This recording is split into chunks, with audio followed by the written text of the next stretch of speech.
KS95 and MoSportsZone.com is brought to you by Central Ozarks Medical Center, American Sun Control, Hitachi Energy in Jefferson City, Steve's Pest Control, Lake Regional Health System, Jason Blankenship CPA, Eldon Golf Club, Capitol Monuments in Jefferson City, Citizens Bank of Eldon and Versailles, DeGraff and Reed Heating and Cooling, Dunn Property Management, Lloyd Belt Automotive in Eldon, The Shed Batting Cages, Wright Printing and Promotional Advertising, Pudley Lift Boat Lifts, Martin Metal, Gladstone Cove Boat Trailer Sales, Side and Stricker Nobe Partners in Tipton, Hewlett Automotive in Camdenton, the Osage Beach Hy-Vee, Crown Power and Equipment in Eldon, Vera Cruz Restaurant in Versailles, the Bank of Versailles, the Morgan County Health Center, and the Kidwell Garber Funeral Homes of Versailles and Laurie.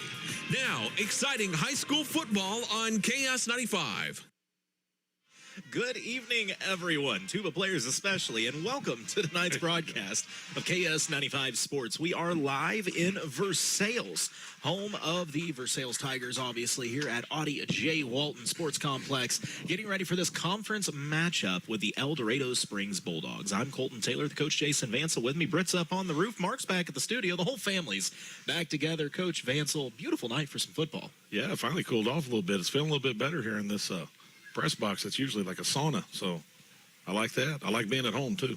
Yeah, and this is a big game for the Tigers, who, let's just call it what it is. The Tigers have had a rough start to this season. They are 0-3, but I think even bigger than that, they've struggled to slow some teams down. I mean, they have given up a lot of points in these first 3 weeks, and I think the Tigers are really looking for a big response here at home against a conference foe. Yeah, just getting back on your field, on turf, not on grass, getting back in front of your parents and your surroundings does help out quite a bit. Tigers got a big task ahead of them, but, it is what it is. We just got to keep plugging away, so. And we will get to the coach's interview in just a bit, but while we got a moment, I want to go ahead and jump right into the Lake Regional Health System injury report. I appreciate our friends at Lake Regional Health System. However, I think they would agree. I wish when we did this, I had absolutely nothing to tell you. It would make for a great broadcast, but instead, I've got to tell you that on the list tonight for the Tigers, you won't be seeing Peyton Messick, and also a big loss for the Tigers last week as the big 6'2", 230-pounder up front, Harmon Ollison, is going to be on the shelf for a little while as Harmon took a shot to the noggin, and he is in concussion protocol right now. And, Harmon's a great kid, Jason. Great kid. We're going to miss him. He's going to be out a couple, 2-3 weeks. We'll have to see how this progresses with him. Trying to keep him to do what he's supposed to do is going to be the hardest part, because these kids always think that they're going to get better quick, and concussions are funny. Sometimes they can come back on you a little bit. So, and that's, I was down there talking to Harmon before the game. Like I said, I've known. Well, Harmon's an expert, so I've known Harmon since he was just a little bitty kid. Back when his dad was my basketball coach when I was a little bitty kid. And one thing's never changed about him: that motor. It's like an Ollison thing, because T.O. was similar. Their motor runs 100 miles per hour, and I respect it about him. And I was asking him, I was like, how you feeling? He said, I'm feeling a lot better today. The symptoms have laid off. I was like, I'm going to be back out there soon and all this. I kind of had to tell him, Harmon, I love that, but listen to your body above everything. They got a little higher octane blood than the normal human being, so they kind of go a little bit more. But, yeah, that's the big thing, is just getting Harmon to understand that you need to rest, because those concussion symptoms can go, they can come, and if you don't take care of them, you may end up out longer than what you originally wanted. But you try telling that to a hard-headed 15-year-old kid and see how it works. No, I completely agree. And while we're waiting on the coin toss, we will go ahead, and I forgot to warn Mark, but it's Mark, so I don't worry, and get to the Dunn & Associates coaches interview. Before the game, I got to talk to the head coach of these Versailles Tigers, Coach Daniel Stantorf, and ask him how the Tigers look going into tonight's contest. We're looking okay. Right now, we're just preaching to the kids, just get better every week. That's focus on us, focus on improving it each and every week. And right now we did that, and we felt like we had a great week of practice. I know it was a tough one last week on the road in Butler. Long drive both ways, then a tough outing. But what was something that you took from the game you think you can build on? Yeah. we went into the game saying we wanted to establish the run game. We hadn't done that this year, and we left the game averaging 5.5 yards a carry. So we did establish run game. Now, it doesn't show on the scoreboard, and it didn't show in the final result. But when you average numbers like that, it goes, okay, well, the offense was working, but we had too many crucial mistakes. We ended with 4 fumbles. You can't have 4 fumbles even if you're averaging 5 yards a carry. And so we showed we can, which was good for the kids to see that. And now we just got to show we can do it without the mistakes. It kind of seems like that's one that maybe experience is the best builder when it comes to ball security. Absolutely. And we're just young, and that's, we know that's what it is. And so our kids are learning each and every week, and they're learning from their mistakes, and that's what we want to see. Now, another conference foe for you here tonight in El Dorado. What do you know about El Dorado Springs? All right, El Dorado. Coach Longman, he's doing a great job over there. He's been there for 2 years, and he's building that program up. Their numbers are high. He's got the kids out, and he's got them bought in, which is, I don't expect anything less from him. He's a hometown guy, and he's a good coach. So they're going to come out, and they're going to be just like us. They're going to be smash mouth football. They're going to run the football at us, and they're going to try to control the clock, and we're going to do the same right back at them. Now, one thing I couldn't help but notice as the Bulldogs got off their buses is there's a lot of dogs coming out of that doghouse, a lot of players on the sideline for El Dorado. Does that have any impact on a game like this when it is ground and pound, having that many bodies for El Dorado? Yeah, it will play a certain toll, but the one thing plus side for us is they're young like us. They've got a lot of body, but they're young. They're upper class. They're not strong in numbers in the upperclassmen, just like we're not. So a lot of bodies, but they're just as young, and that's what we're preaching to our kids. Like, guys, same grade, same age, go get after them. All right, Coach, great night for some football. Mother Nature gave us a beautiful one. If there's one thing that you could see from your team tonight, what would it be? And limit the mistakes. No turnovers, no silly penalties, nothing that's going to shoot ourselves in the foot. And so that way we can move forward. That was Coach Daniel Stantor for the Versailles Tigers. And Coach Vansel, he pointed something out to me that I wasn't aware of as I say all this as we are working our way into the Bank of Versailles coin toss. Big thanks to our friends at the Bank of Versailles sponsoring the coin toss here as 4 Tigers walking out arm in arm getting ready for this battle tonight with a conference foe. Coach Stantorf said big thing for him last week was they wanted to establish the run. And he said, it may not have shown on the scoreboard, but he said they averaged 5 yards per carry last week on the ground. That's something, that's nothing to shake a stick at. It's a positive. That's what you're looking for is a positive. Yeah, if you can get a 5 yard per carry run game going here tonight. But he did point out, he said that 5 yards per carry is great until you look at the 4 fumbles they had with it. Sure. So, is it safe to say cleaning up the turnovers has to be priority 1 for these Tigers? Yeah, you'll never have much success if you turn the ball over 4 times in a game. It's never going to turn out good for you. That is impressive. I didn't realize that a 5 yard average. That's pretty good. We gotta cut that down on the defensive side though for the other team and not give up those big plays. At one point of that game last week, they had scored. Butler scored 4 touchdowns on 6 plays. Yeah, and that takes you out of a game, especially when you end 4 possessions and give them 4 possessions. It's tough. But we just got. But it's a lot of little kid mistakes because we're young. We're just a young team. We have 1 senior, like 1 junior or 2 juniors. That's it. Looking out here, by the way, it looks like El Dorado Springs is going to receive to start this game. They'll be going towards the end zone to our left. I was trying to see, it looks like KOMU 8 out there getting some clips from tonight's game. And I'm pretty certain most games you can see highlights on KRCG 13 as well. I had a nice talk before the season with our friend Rod Smith. And Rod is kind of going to be working with us this year and stealing some of our clips from MoSportsZone.com, which, by the way, I got to give a big shout out tonight. There's I'd say rivalry, but that doesn't really sum it up. There's an old school rivalry, a blood rivalry going down tonight between the 3-0 Eldon Mustangs and the 2-1 Osage Indians. Mind you, the 1 and the 2-1 for Osage, they played the semi-professional Blair Oak Falcons last week, and frankly, it was a respectable game. Osage is solid. They are a solid football team. That just tells you, Osage or Blair Oaks is just a whole nother level. But yeah, Blair Oaks is going to play the Miami Dolphins here in a week or two. But I don't think none of that matters when Eldon and Osage play. No. That's the earthquake at the lake or whatever you want to call it. Come up with a cool name. But that game has had all kinds of funny twists and turns over the years. That's the game that your dads don't like each other, your grandpas don't like each other, your moms don't like each other. Ain't nobody in your family ever liked anybody from that other town. Everybody talking smack on Facebook all week long waiting for that one. Then everybody unfriends everybody on Saturday morning. It's great. It's great. But nonetheless, we'll be trying to get updates. But good luck to the Mustangs trying to get to 4-0. That'd be huge for Eldon, by the way. Oh, that is is a monster win. You could argue whoever wins that game is probably looking at a top 3 seed in that district. If I'm Eldon, let's just keep this thing close early and then go from there, because let's put some pressure on Osage, because pressure's all on Osage. I think we both agree. You put the ball in the Hines boys' hands, he can make a play. They got a big line, so you always got something to work with. Opening kickoff from the Tigers, and this one is underway. El Dorado going to take it from the 30, cuts inside the 35, taking on tacklers. And that one's What blown are we dead. blowing a whistle for? Yeah, I was going to say, that thing got blown before contact there. I'm a little confused. I don't see a flag. No, I guess the officials just being extra careful. What are they doing? I'm not sure they know. His knee never went down. Nope. Well, either way, El Dorado. All right, well, let's just make one up and go with it. We are all very confused to start this game. I forgot to get out El Dorado. I think he called fair catch. I think somebody waved their hand a little bit. It probably wasn't very much. That actually makes sense. So let's see. El Dorado going to get, wow, these are teeny. Holy cow. Look at this. Look at the micro print. That is some beautiful work right there by somebody with 25 vision or something, whatever it is.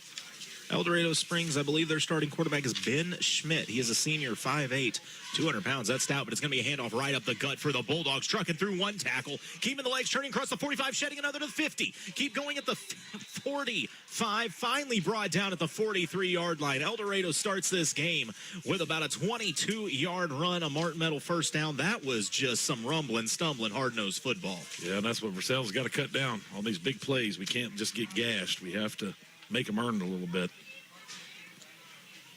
I mean, you look at these Eldo boys. They got some size. There's some stout kids back there. There's some big kids, and they got some. They got a little bit of numbers. So, by the way, this game's streaming at MoSportsZone.com. I'm gonna have to make some adjustments to our stream. It's gonna be a handoff, little counter action, cutting back inside. Hey, there you go. Tigers go low and chop him down at the line of scrimmage. Gonna hold him to a minimal gain. What do we got there? That was a little. Was that Ian over there, number 21? Somebody else got in on that. That was a nice little play right there to squeeze it down, take his legs. You could tell me it was Ian Smith every time, and I would believe you. Yeah. That kid, once again, you talk about a motor. I think Ian's got a bright future ahead of him. He does. So it's going to be 2nd and 10 for El Dorado. They're going to stay on the ground. A little reverse action following the guard. Shifty at the 40. Tackled from behind. It'll be about a 7-yard gain. That's going to bring up 3rd and 3 for these Bulldogs. Mr. Garber getting in on the tackle there. Boy, I'm just shocked to hear that. Yeah. Ethan Garber, that's tackle number 476 on the season. He checked off his project today. He made a chocolate cake into a World War I trench. That is, wait, what? Yeah. Now, who knows if he made it, but that's what he brought. Markway ate it all, so I didn't even get a bite of it. But yeah, Mr. Garber, the cake maker. He is just a jack of all trades.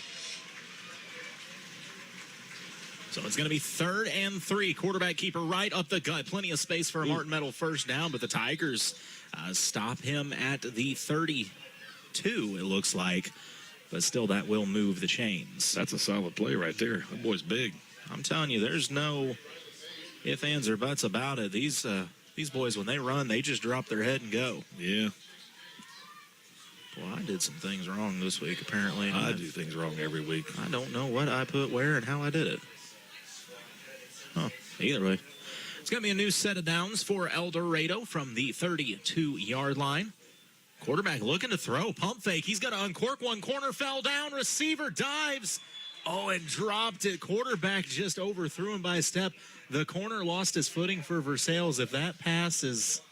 We got lucky on that one. I'll say that. Yeah, we got lucky. If that pass was just a smidge shorter, that's 6. He was all alone. If I'm Eldo, I come right back to it. Well, a break there for the Tigers, but it's only a break if you take advantage of it. It'll be 2nd and 10 now from El Dorado at the 32-yard line of the Tigers. Little reverse action to the left side, trying to split Tigers. Good job by the Tigers to go low. Yeah, decent job there by Versailles getting out there on the edge. So, I mean, give the Versailles defense their credit. They're holding pretty stout here early. Just got word that Blair Oaks really started off cold. They first play of the game, nice, crisp 70-yard touchdown. So Well, they'll got get it California figured tonight. So They'll. Oof. Okay. Well, good. that one might hurt. Yeah, that could be a long night for the Pintos. I know it's kind of a rebuilding. It's year a long night for everybody that goes to Wardsville. But, I mean, yeah. What are you going to do? They're on the schedule. You got to play them. It's going to be 3rd and 6. Quarterback going to keep it. He runs up the gut, but the Tigers are waiting on him, and they will swarm him at the 26-yard line. Got Boycourt in there. We have little number 81. I don't have an 81 on my roster. Oh, actually, I do. That was a update before tonight's game. Who's that? Nolan Mills. Oh, Nolan. Where's his jersey at? Did he forget his jersey? I didn't ask. The coach just told me the change, and I thought, I'm not going to question it. This is a big play early in this one. It's going to be 4th and 5 for the El Dorado Springs Bulldogs on the Tiger 26-yard line. Can Versailles get a stop? Quarterback going to uncork one right sideline. Throws. Whoa. It's picked off by the Tigers. Little running room up the sideline, up the 40, back towards midfield, and finally pushed out of bounds at the 45-yard line. The Tiger defense comes up big. Yeah, Grant Cole on the pick. Grant Cole gave me some advice to talk about tonight, by the way. He gave me the radio report, he said. Just play our game, do the best we can, and just keep plugging away, pretty much is what he told me. And I said, all right, Grant, I'll make sure I repeat that on the radio. So he already made a big play. So Did he also mention go pick off the He didn't say he was going to do that, so I'm going to have to tell him he was wrong. Yeah. You lied. What a play by Grant Cole. Way to get your name out there early and put a little spark in these Tigers. That's a big play for a little freshman. That's a big play for a 0-3 team trying to get a little boost in this season.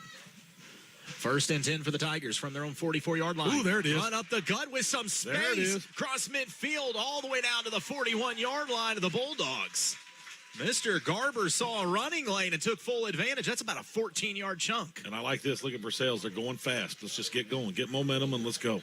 Waiting on the chain gang to get set after that Mark Metal first down, and the Tigers just going to plow right up the gut. It's going to be fumbled that one. Hopefully we got it. Well, I don't think we ever got it quick. We were going a little too quick. We didn't get the snap. It worked out for us. We got a few. Sometimes you get a little too excited in that situation. But I do like that. That speeds it up because that's something we haven't done, and Eldo isn't prepared for that. And when you get momentum, let's go. I feel like there's a little energy with these Tigers right now. Being home always helps. So it'll be 2nd and I'll say 9 for the Tigers on Eldo's 40-yard line in the shotgun. Haas fakes the handoff. He's going to pitch to the outside. And, man, they are lucky that Ian caught that because Eldo's big boy basically Garber tried to pick him up on the block. He escorted Garber back to Ian Smith and nearly picked off the pass, too. That was a heck of a play on that pitch out there. We're just lucky that wasn't a turnover, but good job, Ian, to bring that in, not to make it worse. Can I make a bet with you? Sure. That kid from Eldo, he buck bails this summer, I guarantee That it. number 69 down there, I don't know his name. I was watching film on him today. 69 is a stud. That's Brian Urlacher. He plays both ways. He's one of the few players that actually play both ways. He's a force, man. Flag right comes there, out look at him. early. Oh, They my try Lord. to flip one to Ian Smith, and Hey, he got gets it. through. Ian's got green grass all the way to the end zone. The problem is there was a flag that came out to start that play, and I'm afraid this one's coming back for the black and gold. It is. Was it illegal formation? Or it looked like movement early. I'll tell you what, did you see 69 come through there? The one we were just talking about? Shot out of a Dude, cannon. my Lord. That dude's a Buick. Buicks don't move that fast. Oh, my God. Hey, but it was a positive play. Don't count. It does show. We got something cooking here. So. Jason, we've spent 3 weeks saying if you get the ball to Ian Smith in space, good things can happen. Yeah. And even though, the play doesn't stand, they got it to Ian and good things happen. I'm telling you, man, ever since he was a third grader, I've seen something in this kid. He just has some little it factor. I don't know what it is, but he has it, and he shows it every once in a while. So that's going to back the Tigers up now. It'll be 3rd and 19. It's going to be a pitch out. It's bobbled. Garber pulls it in, trying to get the edge. Across 50 to the 45. Head to the 40. Spins off. Tackle from behind up to the 35. Big chunk of yardage. Helmet's off. Well, that's football right there. Look at that. Yeah, Ethan Garber gets off with Get his your helmet in on. hand. Don't let him see you got it off. Too late. You got to come off. Mouth guard halfway hanging out his mouth. He don't look rattled. He says, ref, you can take this football. I already did my damage with it. And I'm going to tell you right now, I guarantee you El Dorado Springs, when they watch film, they overlooked us. I guarantee it. Looking at some of their scores, they've been playing pretty good ball. I guarantee you they're overlooking us right now, so we need to take advantage and hit them right in their mouth. checking in on the... Oh, it's going to be a Lloyd Belt automotive timeout called on the field. It'll be burned by the Tigers. This is going to be a big fourth down. We already saw a fourth down stop from El Dorado. An interception. Oh, a touchdown in this game. Who's wearing the white? Is that Osage? Is Eldon in the black or in the white? That's Eldon in black, it looks. Is it? Well, Eldon's at home, though. Eldon's got the maroon helmets, the new ones. So Osage has got to be in white. Yeah, you're right. So Osage strikes first in that rivalry as they go up 6-0, and they're going to line up for an extra point. Man, I like those dark Eldon uniforms, though. Oh, I think they're sweet. I'm usually pretty traditional about things. I like the old school Eldon stuff. But Osage goes. I got to give credit, man. Whoever their designer is doing pretty good. By the way, this is the Hewlett Chevrolet Buick GMC broadcast here in the Gladstone Cove Boat Trailer Sale. First quarter of action. Like I said, you can peek in on that Osage Eldon game. It's 7-0 Indians in the first quarter. Kind of looks like the end of the first quarter already. That would have been a quick first quarter play as we still got 6:10 to go. Fourth and short. Tigers in motion. Handoff. Garber right up the gut. Hits the pile. Trying to churn the legs, but Aldo's just not having it. That's going to be a big stop for the Bulldogs and a turnover on downs.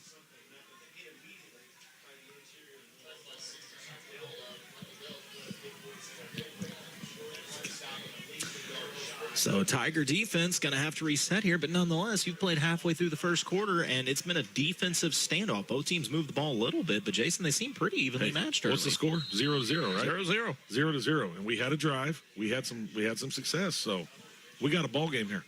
Now we just got to get a stop. Find a way to get off the defense off the field.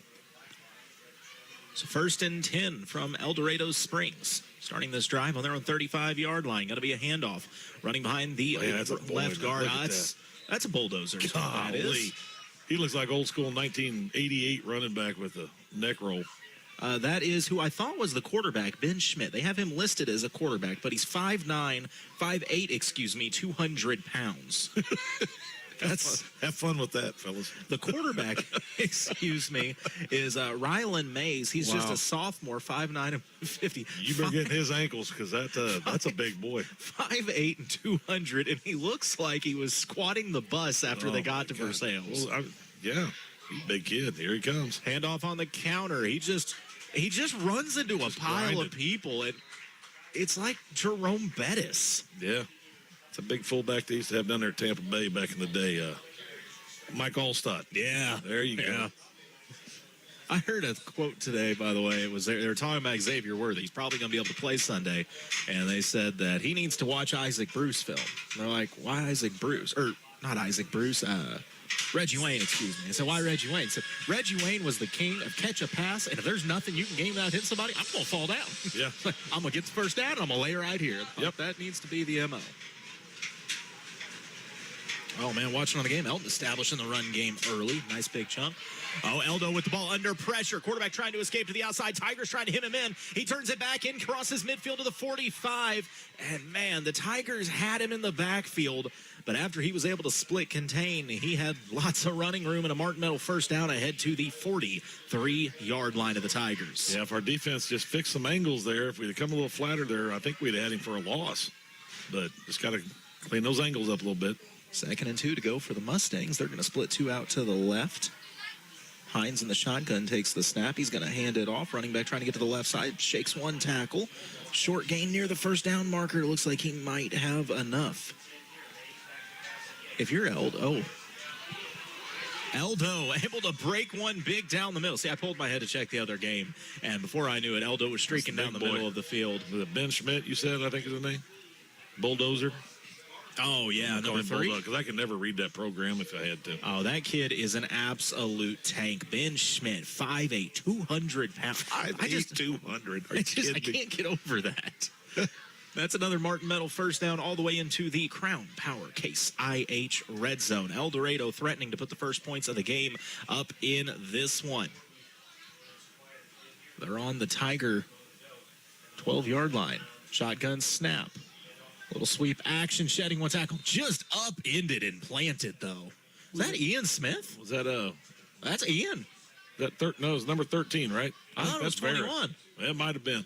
I seen it look like Vera, but I'm also looking at this dumb angle here. Well, whoever it was went low and just essentially picked him up and flipped him. The design flaw here.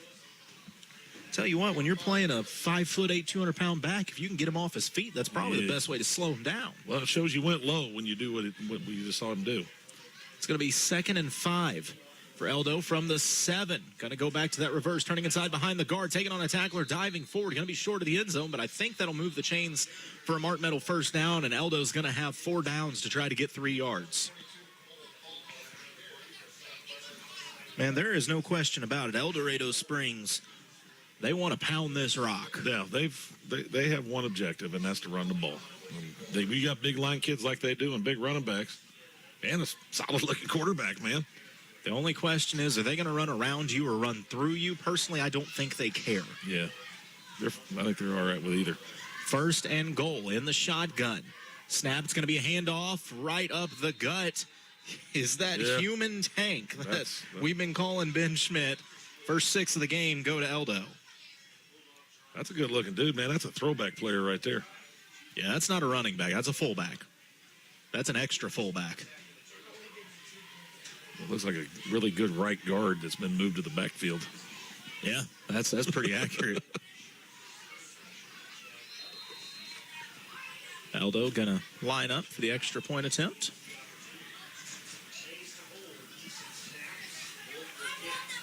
Good snap, good place. High kick off the crossbar. We got a doink. Hey, no matter what, it's something to build on. Just every little thing the Tigers can get, you build on it.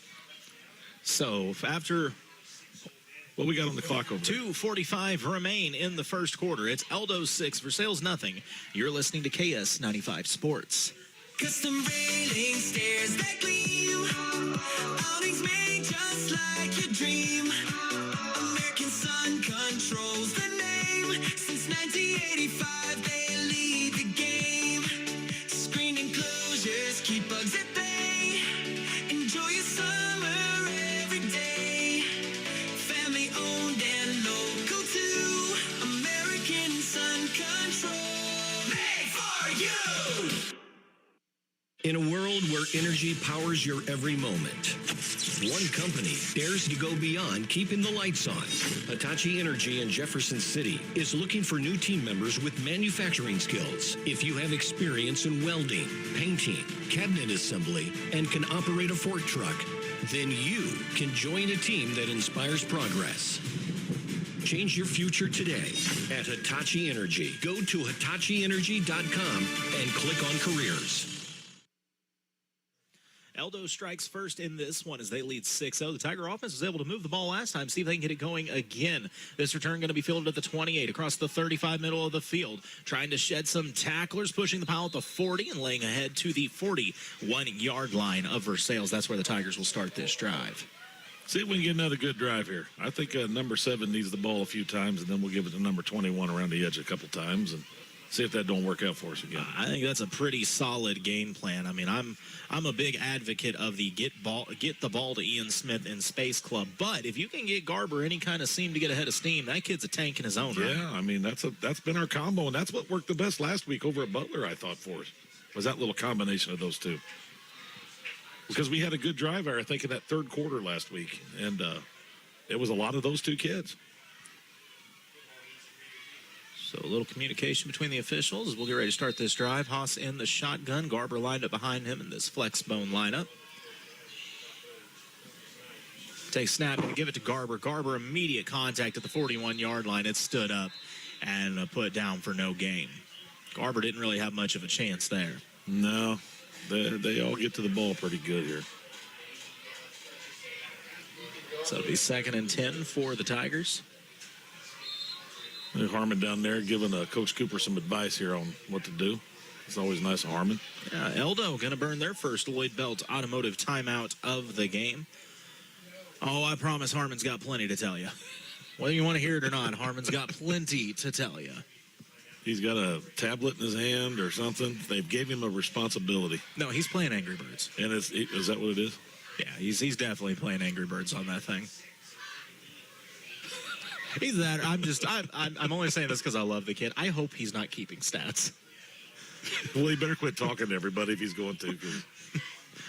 You think I should give him 75 more rushing yards? I'm thinking about giving him 75 more rushing yards. going to get this tablet back. Harmon, I'm confused. How did 8 of our kids score a touchdown They're tonight? talking to Timo. I think Timo's supposed to come back here. Is it next week? Yeah, I saw him down there, and I said, Timo, what'd you do to your hand? And he said tubing, and I said, I think you did it wrong. Yeah, he managed to literally rip his whole finger off or something. I don't know how you get hurt tubing, but whatever. You got to work hard. I had a middle school player yesterday get hurt walking to band. Well, that's a tough walk. They managed to wipe out, hit a curb, and whole 9 yards. So I guess You'll have that on those it big does jobs. happen.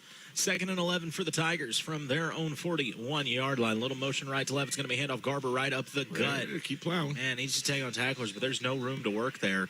That's kind of been the Tiger offense right now. Yeah, it worked last time. This is where we struggle because we got to find somebody else to step up. Maybe it's a pass, a safe pass, something to take some pressure off here. Otherwise, they're going to know that it's number 7 at 21 all the time. Well, Osage going to the air again as they're looking to extend their lead. They go up 13-0 on Eldon. Extra point attempt coming. It's going to be 3rd and 10 for the Tigers now in the shotgun. It's going to be a pitch out, trying to get Garber a little room on the left side. But Eldo stayed true to their assignments and hemmed it in. A late flag comes out, Flags. and it was thrown with some emphasis. I think that might be on Eldo. I'm thinking you're right. I don't know if we're going to see a face mask or a horse collar or I don't know. But usually when it's got emphasis on it, that usually means That's it's going to the be a thing. first Like, down. he meant something by that flag. Personal foul. Personal foul, yeah. We'll take that. I was guessing false start on Jawan Taylor, but I was close. Yeah. My Lord. Don't even get me started. Hey, he didn't get as many last week. Well, he still had 105. I mean, That's improvement. I'm telling you, man, how he keeps a job is beyond me. If he can keep a job, then anybody can keep a job. Oh, that's going to be a big one, as that will be 15 yards, I believe, and that should move the Tigers up for a Martin Metal first down all the way to the El Dorado Springs 44-yard line. Jason, this is big for Versailles. You've got to take advantage. You got to take advantage of this penalty. You got to. And now you're down here where, hey, you know, we don't have to punt. So, I mean, we get that extra down to stay on offense. So, 1st and 10. Quarterback going to keep it, trying to get to the outside. Strong, stiff arm. Can he get across the 45? Ooh, he takes a rough shot there at the end. Sammy took a shot. Little helmet-to-helmet action, but give Haas his props. He didn't seem fazed by it. No, he did a good job just getting us back to the line of scrimmage. I don't think it was a loss, but it wasn't a game. But you got to try to do, yeah, it was a loss. You got to try to do something. 1:05 to play in the Gladstone Co. Boat Trailer Sale. First quarter of action, the Tigers on the 45-yard line. It'll be 2nd and 11 now for Versailles. Haas in the shotgun.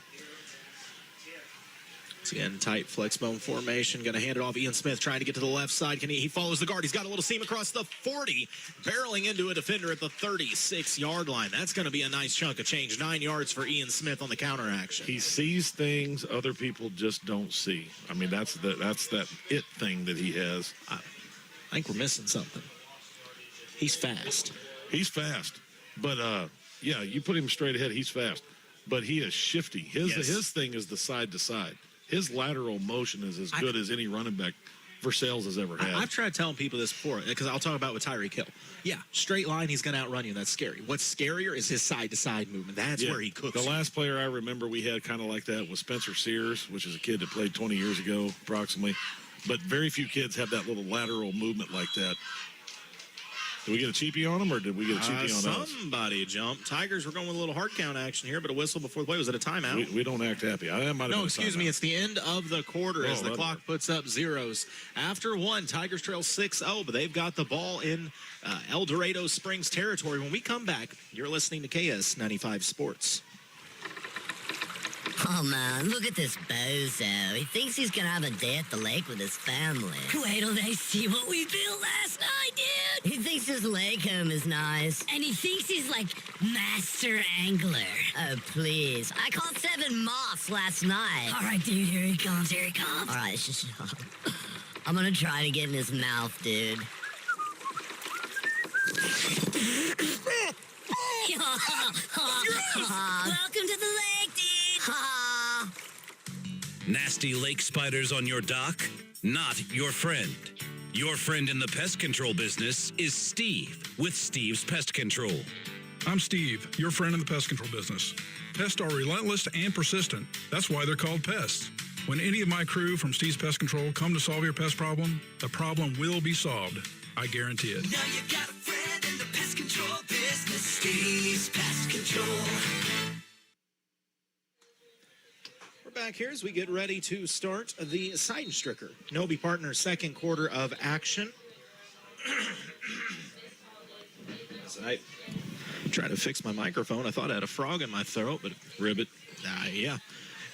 Third and short for the Tigers, and that flag's going to mean short no more.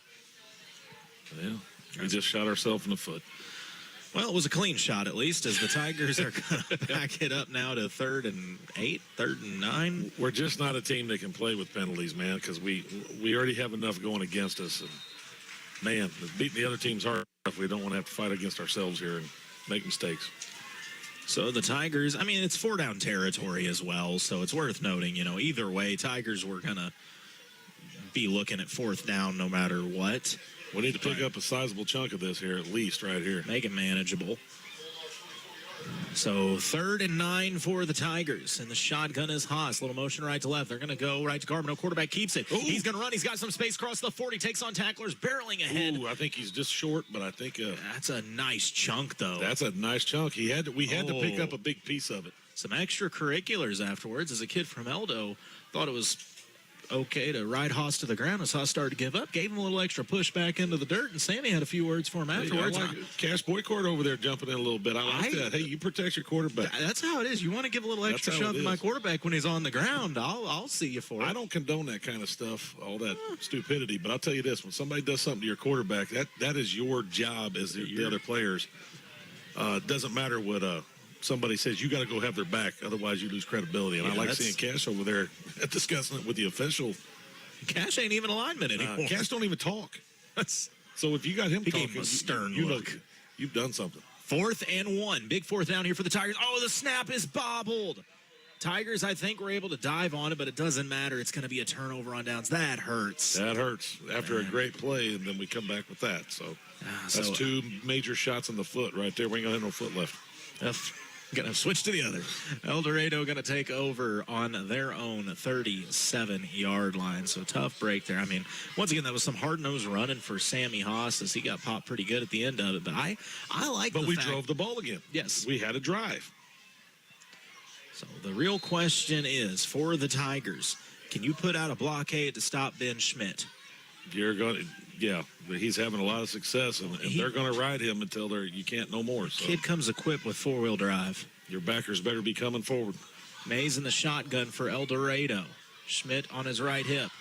It's going to be a little sweep action to the left side following the guard. A seam, a foot race, and I'm afraid this is going to be 6 Tigers trying to chase him down. And Garber does. That is effort right there.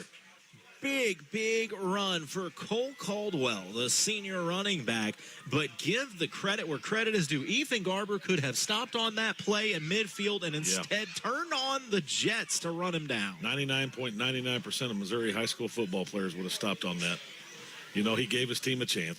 It's 1st and goal, but he gave him a chance. So that's a rare thing. They need to be able to give that boy some love a little bit on that. I know he's upset about the game, but that's an incredible play that he made. Yes, that is not giving up on a play that, once again, if he didn't make, nobody was going to talk about tomorrow. Yeah. But instead, this does put El Dorado into the Crown Power Case IH red zone after that Martin Metal 1st down. So 1st and goal for the Bulldogs in the shotgun. Looking to throw, and it's going to be the quick out. He got it. Yeah, and it's pulled in by, I believe that's Grady Wolf. 6-foot junior wide receiver. So Eldo. We were there. It was good coverage, just better catch. Eldo puts 6 more on the board. They go up 12-0. I believe they're going to go for a 2-point conversion here. Well, maybe. I think they're trying to decide. I can't get over that, man. That is the speed that Garber showed there. I mean, I knew he was quick, but Ethan's fast. He is fast. We think of him as a rumbling and a stumbling type of running back, but that boy's got speed. Huh, he was about the fastest kid on the team we had last year. I mean, honestly, I think he can run with Ethan Smith in a straight-up foot race. Hey, Eldo, excuse me, not Eldon. Eldo is actually going to kick the extra point here. Low snap, it's placed, the kick is up, and this one is good. So Eldo goes up 13-0 on the Tigers with 10:23 remaining in the Side and Trigger Nobi Partner second quarter of action. You're listening to KS95 Sports. Hi, I'm Jason Blankenship, owner of Jason Blankenship CPA LLC. As the year quickly draws to a close, it's time to start thinking about tax planning strategies for your farm and business. We are happy to meet with you and help you see where things stand for the year. We can also give you advice on ways to spend money to help you grow your business, all while maximizing your tax savings. No matter what your tax, payroll, or accounting needs are, Jason Blankenship CPA LLC has got you covered. Celebrating 10 years of service to the Central Missouri area and looking forward to many more, give us a call at 573-557-2417 or stop by and see us at 401 East North Street in Eldon. Since 1991, Capital Monuments and the Atterbury family has served and supported the Mid-Missouri area. They've been offering generations of memorial experience by designing and creating the highest quality monuments. At Capital Monuments, they specialize in creating personalized and lasting tributes, from pre-need and at-need family memorials to military and community tributes. Come in and talk with one of their monument design specialists. They're located west of Jefferson City in Apache Flats, or visit capitalmonuments.com for photo samples. Capital Monuments, the tribute that lasts forever. Back here in the Side and Trigger Nobi Partners second quarter of action, 13-0 El Dorado Lynx. Tigers have moved the ball a little bit, just haven't been able to cap it off with a score. They're going to start this return from their own 10 across the 20. 25 shifting inside, taking on tacklers. Going to be stood up at the 27-yard line. Finally going down. That was some good effort there by Mr. Garber, which that's been the story of the night for him. Man, Ethan Garber, you could learn a lot from that kid. Not only is he ran the ball very well tonight, but I can't get over that defensive play. Yeah, that was a definition of a hustle play. And he made a chocolate cake. That's what a pretty can't good day. he do? Was the chocolate cake good, though? Have we had that? Ask Parkway, he ate all of it. I didn't get any of it. Generally, if you eat the entire chocolate cake, that means it probably tastes like right now, none of us teachers have been paid since June. So we're like waiting for the 25th to get here. So like right now, we're eating ramen noodles with pecani sauce on them. We're eating kids' projects. Like Markway just come in and devoured the kids' project. So we're just all scavengers at this point. Another low snap for the Tigers on 1st and 10. Tigers have got to get that cleaned up. Got to clean it up. I mean, that's a rough go on 1st down. It's going to be a quick hit on Sammy Haas, and he's going to take a loss. And it looks like the Tigers are going to burn a timeout here, Lloyd Belt Automotive timeout. I can't blame them. That's one you've seen back-to-back issues snapping the football, and you got to get that cleaned up. By the way, big news this week, Jason. What's that? Well, the Chiefs started 0-2, and we at KS95 were a little worried about them and thought we were going to do our part to help get them back on track. So the Chiefs are now making their return Sunday night to KS95. Ooh. Really? Yeah. I called Mitch Holtis personally, and I said, Mitch, we'd really like you to come join the big leagues with Jason and I. And he wasn't sure if he was ready for it, but I gave him a little pep talk, and he thinks he can hold his own. Hey, I just got a text from Miss Brantley, and if you know Miss Brantley, she will chew your tail. She wanted to remind everybody that Ethan Garber also wrestles. Huh. And she has a private parking spot behind the school that if you ever park in, she will take you out. And she has the record still for most corn dogs ever sold in Missouri State Fair history at 43,117 in one day. She likes to brag about that record. 43,000 in one day? It's unbelievable. She is the greatest corn dog seller of all time. 2nd and 14, and met in the backfield again. Well, that's Grant Cole that had that. Wait, I'm confused right now. Did Grant Cole take that snap? He might have. I think he's a backup. In at quarterback? I think they have him every once in a while go in. Well, now that I say that, yeah, as Cole's going to come off the field, he was in there at quarterback on that one. He's running it right now. He's coming over to get a I don't know what's going on with Sammy. So Cole is running this offense at the moment. Sammy's over here with his helmet off, running up down the sideline. He might tweak something. Oh, yeah. I hope he's okay. He does. Trainer's over here working with him. Yeah, I hadn't even noticed that. So Grant Cole running this offense right now. It's going to be 3rd and long for the Tigers. 3rd and about 20.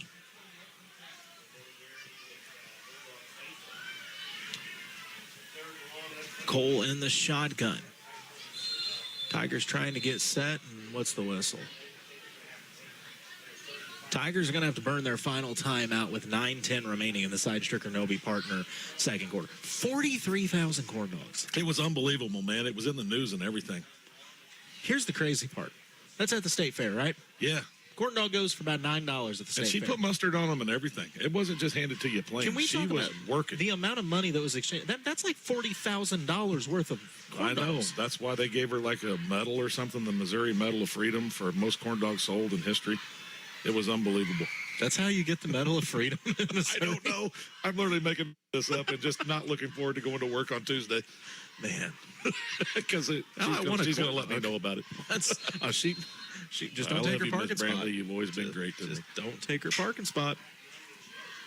All right, 3rd and 20. Cole in the shotgun. Flag comes out before the snap. Oh, That was not Cole in the shotgun. Excuse me. Sammy Haas back in the game. So glad to see that he's doing all right. we got to clean these penalties up. Yeah, because this first round's getting farther and farther. It was 1st and 20. Now it's looking like 1st and a lot. Well, now you're killing yourself on the field position battle now. So if you punt from here, they're still going to get the ball at midfield. 3rd and 25. Don't have a lot of plays in the playbook for 3rd and 25. You really don't. Now, 3rd and 24, you're okay. 3rd and 25, that's where it gets iffy. There's a whole lot. But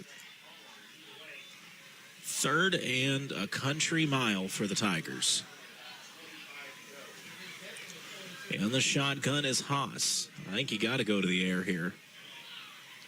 Takes the snap, fakes the handoff, pitch out. It's low, it's on the ground, it's still loose. It's picked up by a Tiger, and he's met by 2 El Dorado Springs Bulldogs and brought down at the 10. That did not go as planned. They tried to run the pitch out, but if the pitch out winds up on the ground, you have probably done something incorrectly. Yeah. It is cool to see a lot of the young Tigers out here tonight. A whole group of these kids out here watching all the the youngsters. older boys play.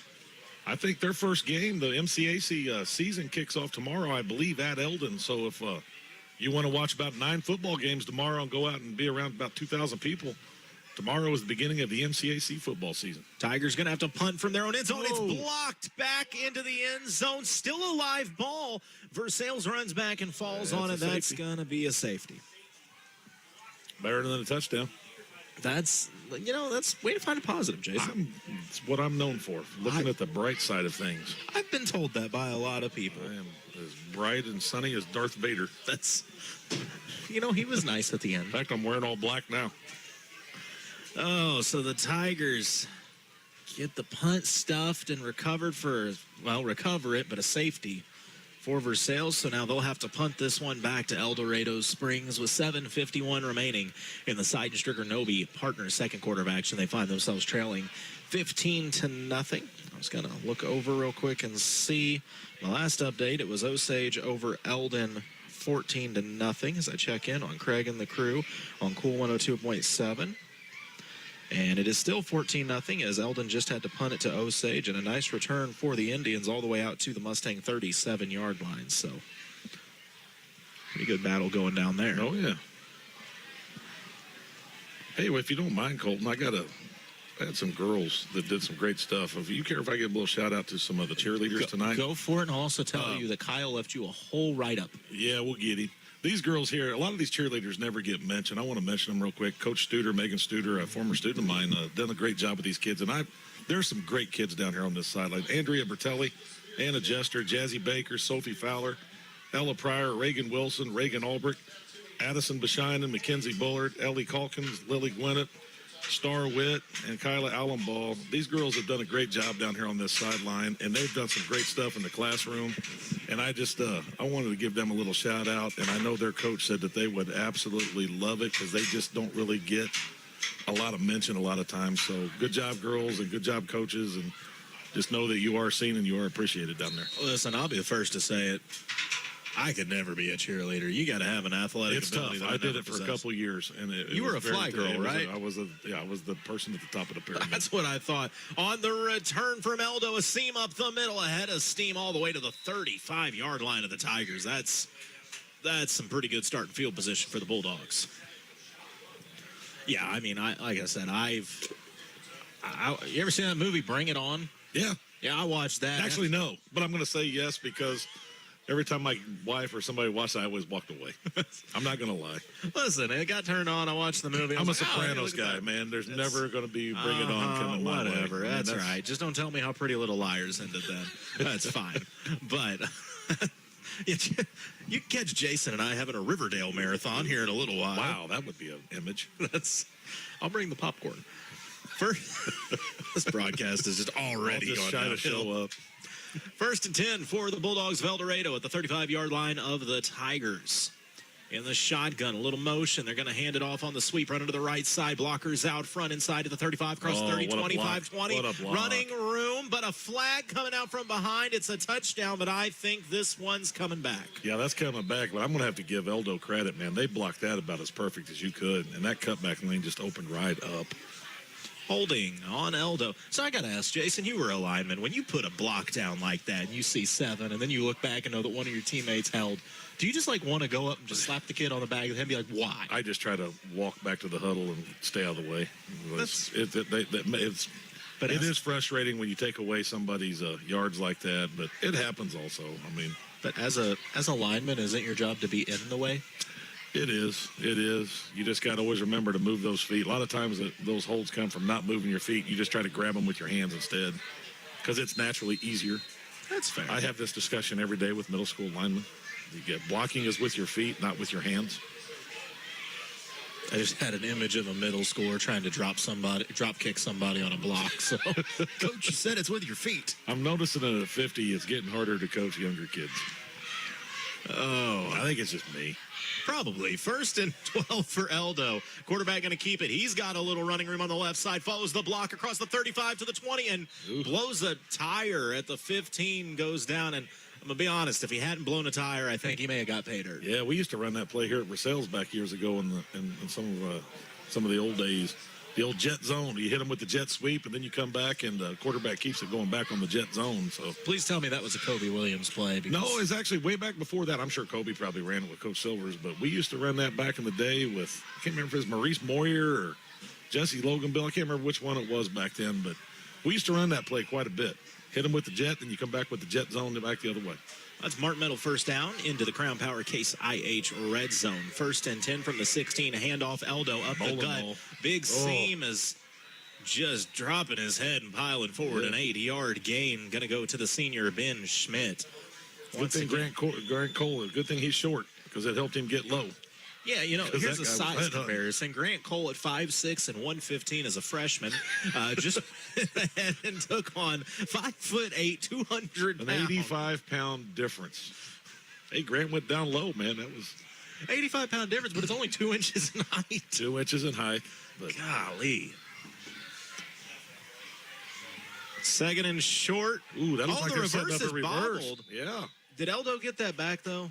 I can't tell. I got lost in the midst of jerseys and bodies flying, but I don't see a sign otherwise. I think Eldo keeps possession, but, yeah, they were looking for the reverse, but forgot to exchange the football. Yeah, setting up actually quite nicely, too. It's a good thing that was a bobble. So it'll be 3rd and 6 for Eldo from the, we'll say, 13-yard line of the Tigers.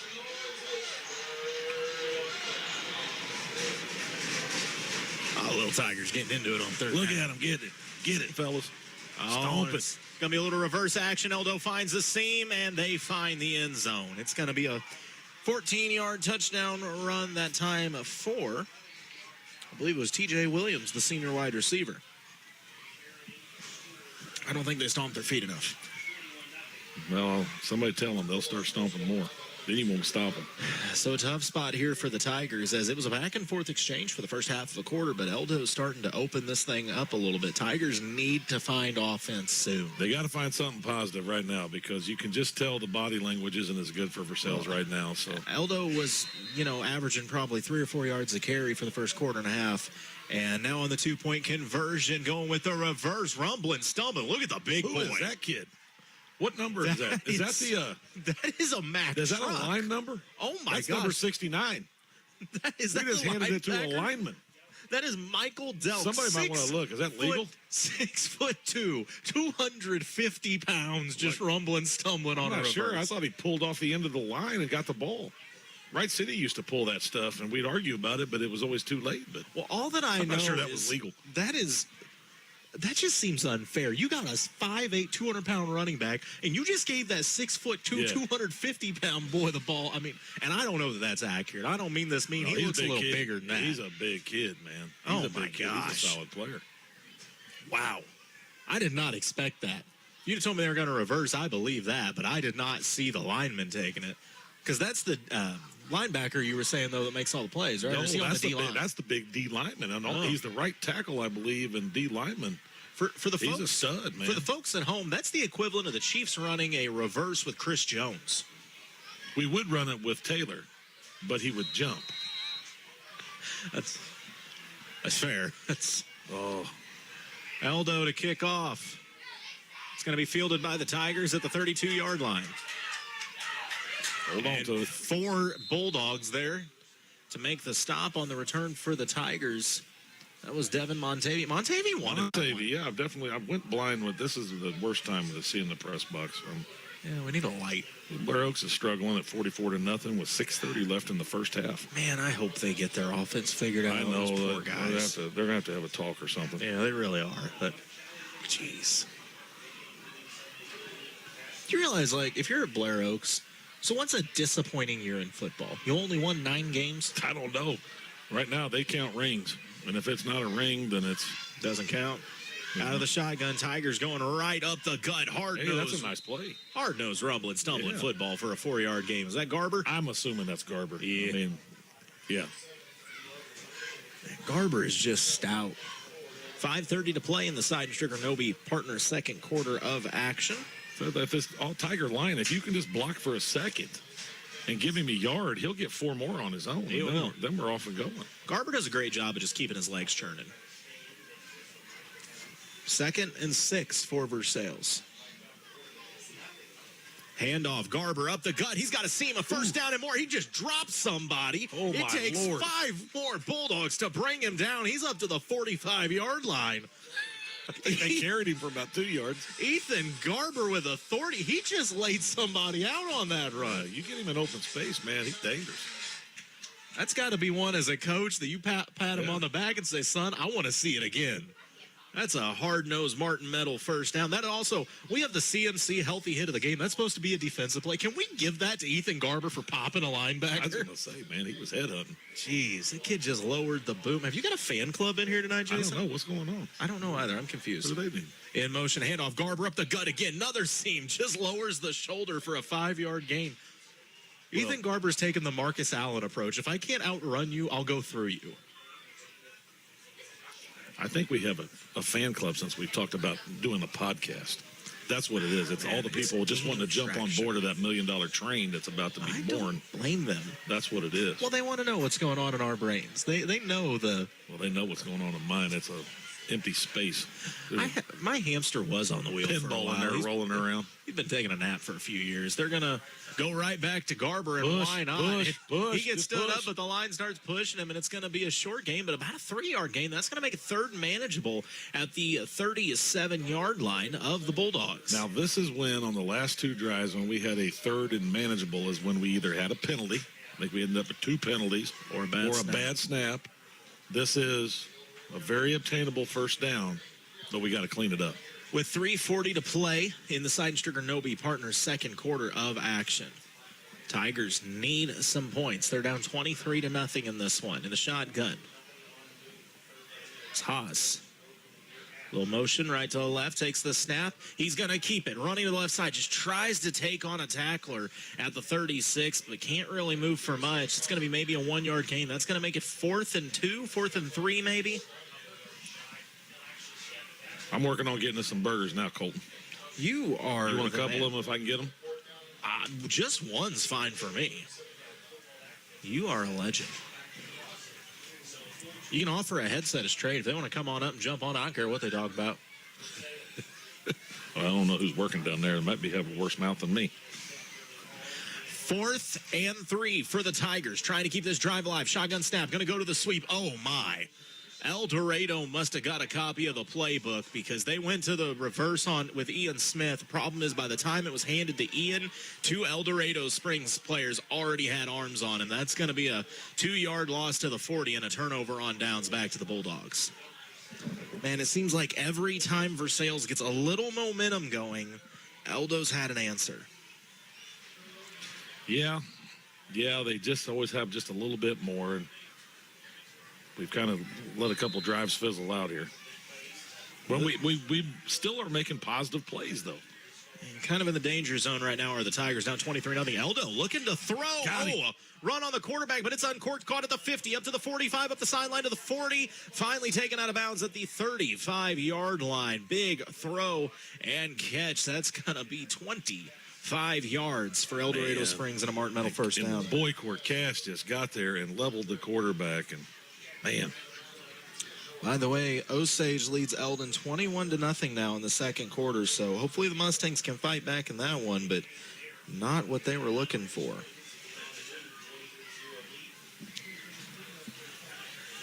Have you heard of Camdenton score yet? No, but I can find out really quick. They're playing on the MoSportsZone app. They're playing Elias. Do you not have the MoSportsZone app?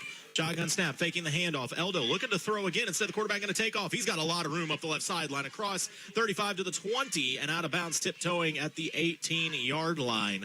Martin Metal first down into the Crown Power Case IH Red Zone. Of course I have the MoSportsZone app.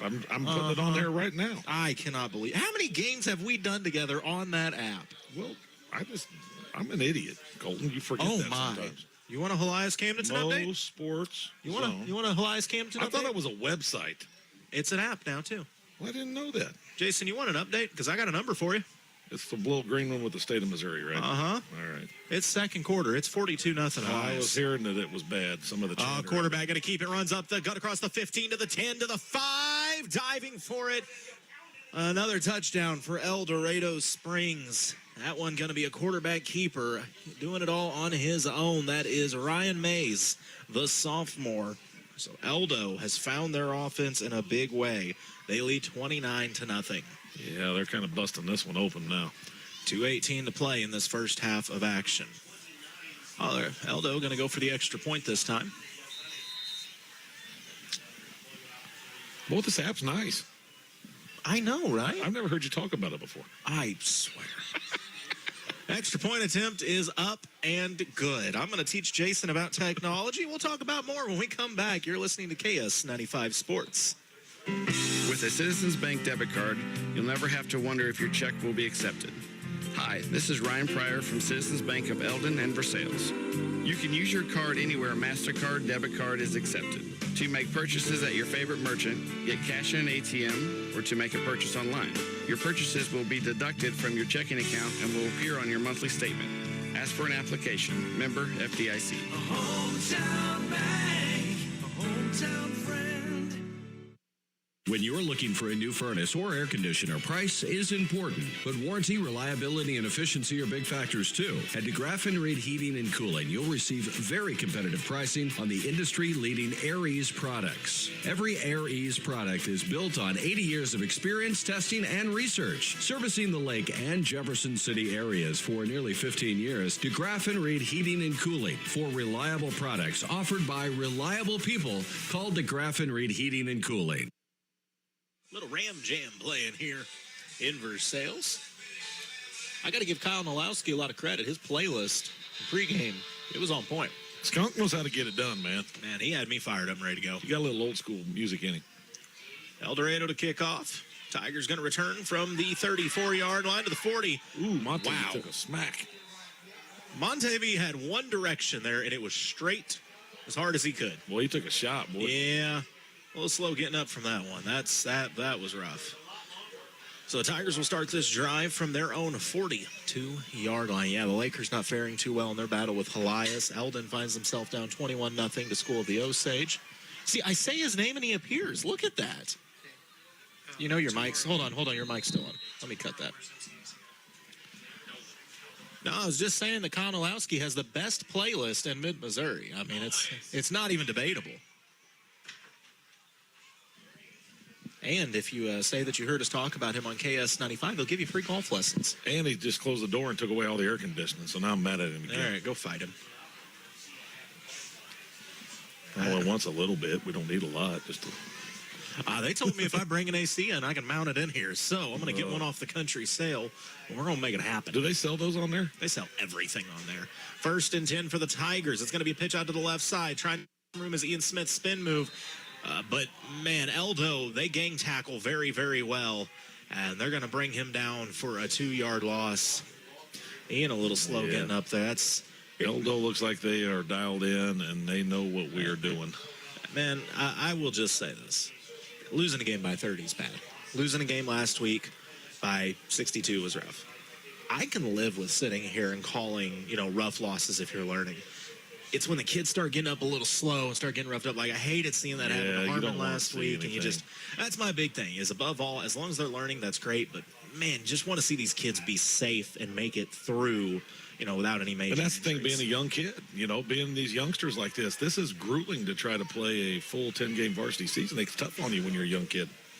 1:20 to go in the Seidenstricker Nobe Partners second quarter of action. 2nd and 11 for the Tigers, and the shotgun is Haas. Motion right to left, low snap on the ground. Did Haas get it picked up? Boy, he did, and for his effort, 3 Bulldogs just laid into him. That's going to be a timeout called by the Eldo defense. Eldo may be thinking we can get a stop and go get one more before the half. Yeah. That's a Lloyd Belt Automotive timeout. I mean, that's 3rd and long. That's tough. Jeez, that was... What is that, 3 or 4 bad snaps were on the ground so far? Too many. That just kills you. Big thank you, by the way, to Hitachi, our scoreboard sponsor this year. Hitachi Energy. Just going to go back out and look here for Osage. Osage and Eldon still sitting at 21-0. Bolivar over Parkview right now. It's Warrensburg trailing Harrisonville 14-7. Just trying to see if we had anything up on their stream. That's weird. You can't click it through the app. I was hoping to see my boy Ryan out there doing his game tonight. Where's he at tonight? Warrensburg is at Harrisonville, I believe. Don't ask me where Harrisonville is because I don't know. Harrisonville? It's something. That's up there on, you go past Clinton and all that up there on, was that? 3rd and 16, Tigers highway. to throw. Haas under pressure. He gets away from one, but he is brought down by big 33. My goodness, that's another mountain of a man there. Kane Caldwell, just a sophomore, 6'2" and 210. That growing big. That last punt we had went off somebody's helmet or blocked or something for a safety. So let's see if we can clean up this protection here a little bit on this one. And that is a timeout called by El Dorado Springs as they're going to try to conserve some clock here and see if they can get a possession out of this. Oh, yeah, Warrensburg does have their stream up and going. That's good. I wanted to see that. Boy, it looks clean, too. Good for them. Happy to see that. I've been told this Warrensburg running back is pretty impressive. They got one? Yeah, I think Ryan told me that in his last 2 games he had 7 touchdowns. Well, I thought you said he was good. I know. Those are amateur numbers for Vansel. But. Yeah. So it's going to be 4th and 20, 30. Oof. 4th and a lot. 4th and... Hopefully we can just punt it back to the first down marker. I mean, honestly, I hate to be that way. That's how long it is. The first down marker was the 47. The Tigers are going to punt this. Right now, the punter is standing on his own 16. Does get the punt away. Nice punt for that matter. Going to be fielded at the 37 across the 40. Trying to get to the outside is Eldo. Clean block across the 50 to the 40 of the Tigers. Walking the tightrope up the sideline. Barreling forward across the 30. Finally brought down at the 26-yard line. So with 44 seconds remaining in this second quarter of action, Eldo, they got time. And 3 timeouts. No, 2 timeouts. They've got plenty of time, and right now they've kind of been gashing us a little bit here with the big plays. So, well, they've shown they can throw the football too. So, I mean, 26 yards, man, you would love to see this Tiger defense hold up stout, even for just a moment. And my goodness, Megan might be the Mrs. Vansel is by far the superior Vansel. There's no ifs, ands, or buts about it. Megan from Downtown Salon, for that matter. That's now my favorite salon. I'm getting my perms done there from now on. Cheeseburgers and haircuts. That's what you get at the Downtown Salon. I don't know that I want that combo at the same time, but if I could stagger them somehow, that'd be... Why am I eating this? I have to talk still. I have to wait till halftime. Good Lord, that's how hungry I am. Oh, I just shoved it in my mouth and almost shoved the microphone in instead. I'm going to have to put in a purchase order for a new mic. What happened? That's Jason when you know ate old one. You're a power eater when you almost eat your microphone, too, with your cheeseburger. Little delay here as the officials talking it over, trying to figure out what's going on. And, you know, just for the record, you all asked me to do this. So just remember. Well, now I just get to sit and look at the cheeseburger. I've told you before, the first game we ever did together was a Tipton girls game, Charlie Bailey's freshman year in Kansas City.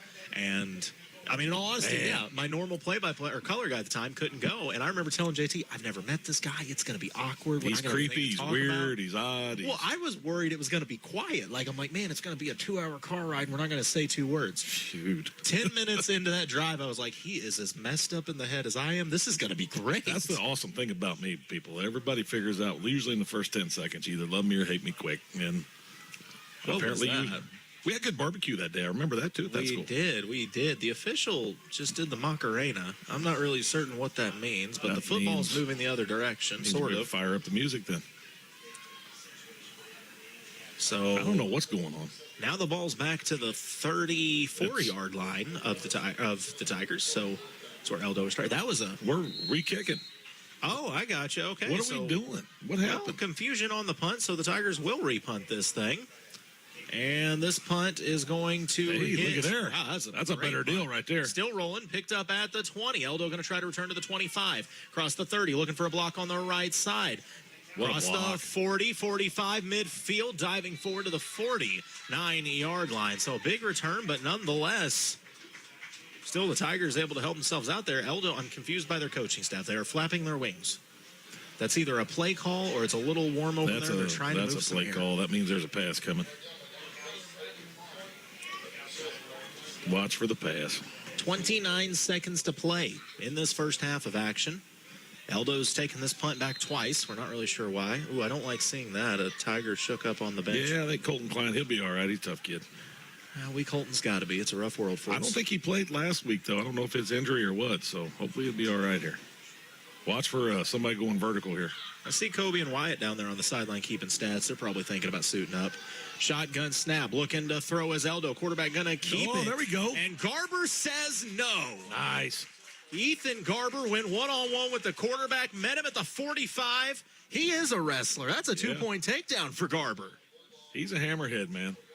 19 seconds remaining. Eldo going to spike it. Man, I can't get over that. Garber just squared up and put him down. You can see they're wanting to go for the home run ball, and Garber did not give them enough time to do that. So I tell you what, man, Ethan Garber has made some plays on both sides of the football. He's ran it well. He had that chase down that saved a breakaway touchdown, and then that sack. It's hard when you get through and you got a one-on-one with a shifty quarterback. It's easy to overplay and get burnt, but Garber handled that perfectly. Yeah. So it's going to be third down, 14 seconds to go in this first half. Eldo in the shotgun, looking to uncork one downfield. Ball's going to be thrown. It's caught at midfield, out to the 45. A cut move, running to the sideline, out of bounds at the 40. With 5 seconds to go, clock still turning. Did he not get out of bounds? I don't think so. He turned it back in. That's just inexperience there. You got to get out of bounds, man. Eldo take a timeout? Or did the half end? I think the half ended. It's okay, I heard the whistle, and I wasn't sure which it was going to be. So, Versailles defense gets the hold just the half, but they trail 30-0. Ivy halftime show going to be full of great information. Yeah, it's coming up here on KS95 Sports. Looking for a new place to call home? Dunn Property Management is now taking applications for move-in ready new construction units in Eldon. Enjoy hassle-free living with rent that includes snow removal and lawn care. Locally owned and operated, Dunn Property Management offers a full-time maintenance staff and office manager, so you're always taken care of. Close to churches, shopping, and parks, your perfect home is waiting. Stop by 1203 South Business 54 in Eldon or call 573-569-1200. That's 573-569-1200 for Dunn Property Management. In the heart of the community, Lloyd Belt Automotive continues to grow, driven by their love for neighbors like you. With a large selection of premium, low-mileage vehicles, they're here to fuel your excitement. Their service department is staffed with top-notch technicians who are here for you. They service most makes and models with the care and precision your vehicles deserve, and every vehicle is washed and vacuumed before the keys are handed back to you. Live free. Go anywhere with Lloyd Belt Automotive. Reaching your fitness goals doesn't have to be tough at Versailles Total Fitness. Tara Grantham is a certified personal trainer and registered occupational therapist who can help you reach your goals in a safe, efficient manner. Get your membership set up today and talk to Tara about training so you can take the first step in becoming a healthier you. Contact Versailles Total Fitness at 573-789-6800 Monday through Wednesday from 9 to 5:30 or see them in person at 131 North Monroe Street in Versailles.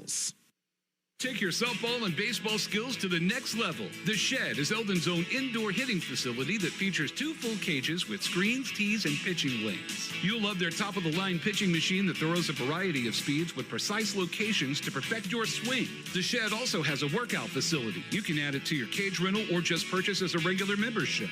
Open Monday through Friday, 3:30 to 8, and Saturday and Sunday from noon to 8. Look for the big white building across from Gerb's in Eldon. Book times now on Facebook at The Shed LLC. See you at The Shed.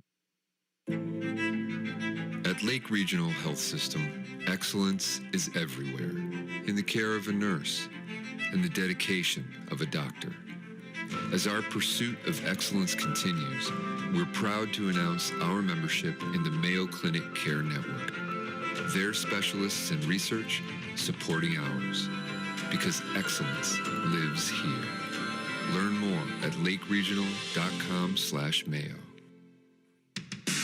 A full-service graphics company, Wright Printing and Promotional Advertising does it all, from screen printing, offset printing, and promotional advertising to custom-built trophies and awards. It's where they do it the right way. Check out their Facebook page for their monthly special, and don't forget they offer online stores for all your group and activities needs. Wright Printing and Promotional Advertising, across from the Family Center on Highway 52 East in Versailles. Call 573-378-5775. We're back with the Hy-Vee halftime show. As a rough first half for the Tigers, they find themselves trailing 30-0. By the way, a little update at halftime over in Eldon. The Mustangs trail School of the Osage 21-0. I mean, Jason, tough first half, tough first 3.5 games for Versailles start this season. However, I think it's safe to say that half of football, even though you trail 30-0, I think the Tigers, actually, that might be their best half of football this season. They did some things right. They're getting better. You know, this is a good Eldo team. They beat somebody like by 50 points or something last week. Yeah. We moved the ball. Something like that. Pleasant Hope. We moved the ball a little bit. We got some stops. I mean, but once they kind of got rolling on us, I mean, we got our heads down a little bit. But we have done some good things. I mean, if you're looking to build, and that's what this team is just trying to build. And, you know, I can't take it away from them. They had some bright spots in this first half, despite what the scoreboard shows. Yeah, I mean, like I said, I personally, I've been singing the praises of one Ethan Garber because, you know, I think he, has ran the ball with authority. He doesn't shy away from contact. He'll get that head of steam, drop his shoulder, and fight for extra yardage. I love that. But defensively, call a spade a spade. You're down 30. It'd be really easy to hang your head and be like, you know what, you want another touchdown, go for it. Instead, Garber almost seems angry on defense. He's chasing people down. He's lowering the boot. We watched him truck a linebacker in the middle of this field like it was nothing and then move a pile of 4 other guys. They had to pick him up to stop him. Yeah, you know, even last week I was telling the boys in class, I felt like last week when they were down bad. I mean bad. I don't feel like Versailles ever quit. I do. I mean, I feel like they played hard till the end. Even, and it would be so easy to just give up after a few weeks of it. But they play hard. I mean, I got to give them credit, give the coaches credit. The kids don't have any quit in them. They're young kids. They know they're learning. They know their situation. And, you know, it is what it is. But, man, if you got kids that at least work, you can go to practice every day and work and try to get better. Yeah. You know, they don't quit. They don't give up. And, honestly, that's some of the biggest lessons in life right there. Let there be light. Let there be light, man. Yeah, that was good. Now I can't see nothing. Yeah, that's fine. It's halftime. I do want to add, by the way, you are listening to tonight's broadcast on KTKS for Sales Elton at the Lake of the Ozarks, 95.1 FM, online, lakeradio.com. I'm Colton Taylor, the coach Jason Vansel with me. We've got Britt up on the roof. It's been nice and peaceful because of that. Man, isn't it nice with Britt up there? We put Britt on the roof everywhere we go. We really should, even the car ride there. She hasn't complained about one thing. She will, don't worry. And, of course, our boy Mark Sidebottom back at the studio. I don't say it enough. I got to give a lot of love to Mark. He makes my life 1,000 times easier. Mark is so good at what he does that he does stuff I don't even ask about. I went to set up our clean feed. I know the people at home are like, I don't know what any of this is. I get that. I normally have to call and be like, hey, I need you to go do this. He did it before I'd even talked to him, and it freaked me out enough that when it came on my laptop, I was like, oh, there's a ghost at the studio now. Cool, that's great. So, yeah, greatly appreciate Mark. And well, when you do a great job, a lot of times it does go unnoticed because it's just you're taking care of things that people just expect, and sometimes you fly under the radar. So that's usually how the best ones are. You don't hear about them much. Well, and the best part is we asked Mark if he could come in a little early today, and his only question was, will there be snacks? All right, man after my own heart. I can appreciate that. Oh, speaking of people after my own heart, Mizzou Tigers, number 23 in the nation, and they face off with the Gamecocks of South Carolina tomorrow. Well, South Carolina without their starting quarterback, as he suffered an injury last week, doesn't look like he's going to play for the Tigers. You take out an SEC foe like South Carolina, the season starts looking a little different. Yeah. I mean, this is the big boy teams will be starting now. So, I mean, not that Kansas, I don't know how good Kansas was. It was just fun playing them. But, solid. I mean, this is conference stuff. Conference is always a bigger deal. I don't care how good or bad a conference team is. It's still a conference game, and it matters. It just matters more. So my big thing is, yes, if you want to tell me, hey, our defense is getting to play a backup quarterback, that's fine. That's still South Carolina's starting defense. That's what comes out there. That's what we have to play. That's not our problem, Well, I'm just sitting here thinking, if Ahmad Hardy can go run the way he has been, if Bo Pribula can keep throwing that ball, those two are both listed right now as dark horse candidates for the Heisman. Yeah. If Pribula keeps this up, he's going to be in the mix. And for Ahmad Hardy, the offense is simple. Give Hardy the ball and watch him go to work. We got a tiger. Oh, the tiger leading the children. Oh, we already have the mascot race. We're the Mayor McCheese. We have the tiger. What else are we going to? Well, are we doing MCAC? No, we're honoring kids. We're honoring the MCAC kids tonight. I thought he was. Forget this. Aren't you I'm the in president. MCAC? I'm the president of MCAC. You're the president. Since I kind of stepped forgot? back from the football stuff, I got some good people doing it now, so I could. Ladies and gentlemen, you're president. Well, usually we only did like the last home game, so I just I'm not really as much in the loop anymore because a lot of good people, Sam Cummins, a lot of them dudes, are just kind of taking this deal. And dude, how many kids do you have? We have all of them.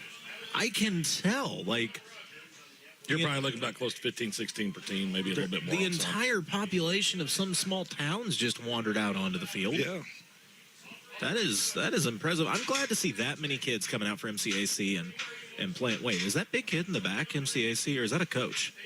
Probably 78? Right there. Please tell me that's coach. That is. What are you looking at?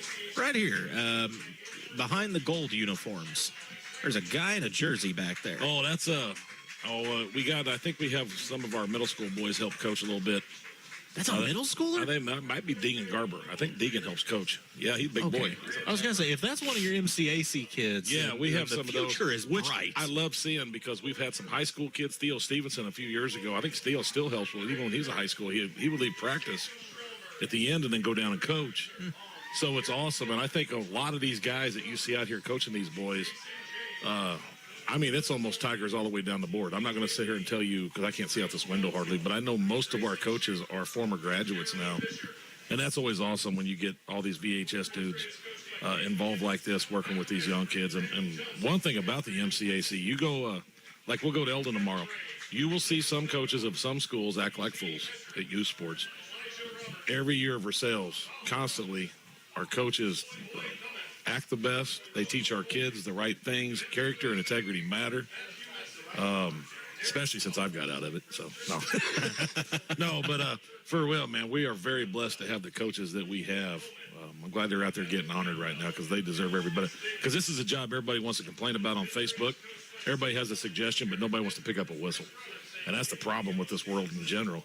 Everybody wants results for their kids, but they don't want to go out there and put the time in. And these dudes give up time with their own families to do this. So not only just them, look at those little cheerleaders out there. Look at them cuties. That's fantastic. Out there doing it, getting in there. Good for those girls. Andy Bertelli, a high school kid, is the coach of that bunch. She coached them last year. She came to me wanting to do it. She has the personality. She has the personality, and she doesn't need help. She doesn't. It's not a token thing either. She runs the show. We did a ball game last year in California. You were somewhere that night, and it was me and Britt on commentary. And Andy wound up coming up, threw on a headset, and just joined us for the game. And you know, a lot of times high schoolers just like freeze when you put them in that situation. That girl didn't miss a beat. Yeah, she's really blossomed. She's done some great things. She gave back. You know, as we always talk about kids, hey, can you leave this place better than you found it? Can you leave a legacy? Can you leave something behind that people will remember? And she's done it. I mean, that's that right there. And one of those little girls, I want to be a coach of that MCAC team someday too. Yeah, you love seeing that. You really do. Yeah, and that's what it is, you know. That's how it's supposed to be. So that's a pretty cool. I love our MCAC family and all the people involved with it. Well, we're going to take a quick break as they're honoring all the little Tiger Cubs out here and future Tiger stars. Look at all of them flexing up like they all got some muscle down there. Everybody trying to flex up for the pitcher. Hey, they've all been lifting all right. It may have been 5s and 10s, but they were lifting. 9, man. There ain't no muscle tone coming through. We'll take a quick break. When we come back, we're going to talk some Kansas City Chiefs football, what it's going to take for them to get that first win of the season. Some expertise analysis is on the way. You're listening to KS95 Sports. Polylift boat lifts. In 1975, Gerald Ford was president, gas was 53 cents a gallon, and Saturday Night Live debuted. It's also the year Polylift boat lifts was born. 50 years later, Polylift is still the best boat lift you can own. Trust Polylift, built with quality and integrity for 50 years. Remember, for the last 50 years and the next 50 to come, you know what they say. We don't just build boat lifts, we build Polylifts. Building season is here and a great time to visit Martin Metal for the next agricultural, residential, or commercial project on your list. Trusted throughout the heartland, they continue offering only the top quality products in the industry, which ensures beauty and durability for years to come. When in need of a post frame or a stud frame building, you can depend on the dedicated professional staff to help you get your job moving forward. Call 573-378-4050 and speak with a professional today. That's 573-378-4050 or check us out online at martinmetal.com. And we're back here at Audrey J. Walton Sports Complex here in Versailles. It is halftime as El Dorado Springs leads Versailles 30-0. Now, coming up tomorrow, not tomorrow, it's Friday, Colton. Coming up Sunday night football for the first time in 5 years. If you flip on 95.1 at 7 o'clock, you're going to hear a very distinguished, very loud, very powerful voice. It is one Mitch Holtis, the best in the business when it comes to radio play-by-play. And I'm happy to say the Kansas City Chiefs are back on KS95. Chiefs trying to right the ship as they head to the Meadowlands to take on the Giants in New York. Russell Wilson coming off a 400-yard passing game. He thought it was 2012 in his defense, and he was still capable of that. Also, he played the Cowboys defense, so we only, you give him partial credit. That's Mark Way once again. He's a Cowboys nut. That's all I hear about the Cowboys. What about them? How they're not good? Yeah. Hey, I remember 30-some years ago when they won something. Yeah, But that was 30-some years ago. But nonetheless, a couple unpopular opinions. I know you're going to say I'm crazy. I feel better about the Chiefs after losing to the Eagles than I did before the game, because if you'd have told me, hey, you're going to not have your number 1 wide receiver and your number 2 wide receiver, you're going to start a rookie left tackle, and you're going to go up against the defending champs with a terrifying defensive line, and you're going to lose by 3 because your kicker missed a field goal and your tight end, your all-world, all-legendary tight end, didn't get his head around quick enough, otherwise you might have won that game. You know, I don't feel terrible about that. Yeah, I mean, I see your point. What bothers me is their offense. And, you know, they don't get Rice back for another 4 weeks still. I think he comes back. What the heck was that? That's the bagpipes, man. Dude, I thought Steve Earle was about to come out here and put on a concert. Brittany's up there playing bagpipes right now. Wow. They got her firing them up. Sorry, that caught me off guard. I just worry about their offense right now, because I don't want to have 4 or 5 losses in the first half of the season, because I don't know if you're going to catch our division. So, I mean, I wonder about that. And I get that. I mean, I know we could come back and we're right there, but the fact is we lost them both. I'm going to counter that by saying First off, positive, Josh Simmons, rookie left tackle, played 36 snaps in protection. He allowed zero pass rushes. Sure. With that said, when that pick was thrown, who ran him down? But Big Josh, he hit 18 miles per hour. You should not be that big and that fast. No, I know, but that shows you what a typical athlete is like today. True. And how much the game has changed. But on top of that, yes, I know. The offense Because you is can talk about the show. great left side, and I can bring up the right. I know. Did you I see understand. Taylor on that fourth? And we needed all 1 yard to keep the drive going. He stood up, and he turned around and watched as his man killed. I know, and I do think I was so mad I wanted to throw a brick through the television set. I do think Juwan Taylor's days are very much numbered, and Jalen Moore will have his spot sooner than That needs later. to be sooner than later. But with that said, I think you get Xavier Worthy back. That's huge because the downfield threat. Yes, they are trying Is to that get next week or That's this weekend? This week. This weekend, we're going to need him. I think it's this. But you got to use him, and we got to run the ball, Colton. That to me is the one thing that kills us. We don't run the ball enough. So my beef is I don't know that we can. I love Pacheco. I think the Chiefs are going to have to look to draft a running back in the near future. But you just can't abandon it altogether. No, you can't, and I get that. Because him and Hunt together, I mean, come on. Kareem Hunt, it's very clear, is the guy. He'll get you 1 yard. He'll always get you 1 yard. But nonetheless, I think you get Xavier Worthy back, and it's going to be, okay, the deep pass is back again. Hollywood can work the intermittent, and I think Travis is about to come out and put it on the Giants. I hope, because right now, man, he's a great dude, but he just looks old. I mean, I just think he just looks old. And whenever you have, and what bothers me, I guess, is when you have all these receivers out, the one game we only threw it to him 4 times. Yeah. I mean, then what's the point? But and the flip side is I see a lot of people ragging on Mahomes. I will tell you right now, Patrick Mahomes, this is the craziest stat you're going to hear all day. He's playing good. He's doing a lot of things Patrick on his own. Mahomes right now is the 16th leading rusher in the NFL. We've already made fun of the Cowboys. So. The Cowboys? Yeah, just for you. Yeah, just for you. You think they're going to figure out what are they going to figure out what defense is this year? Like Jadeveon Clowney. Clowney got arrested. Hey, that's America's team. Wow. Oh man, you gotta love the Cowboys, but only if you're the Cowboys. Jerry and the Juggernauts. There you go. That's keeping up with the Joneses out there, I guess. Jerry, and Jerry. I don't know. We'll get you. We're gonna get it.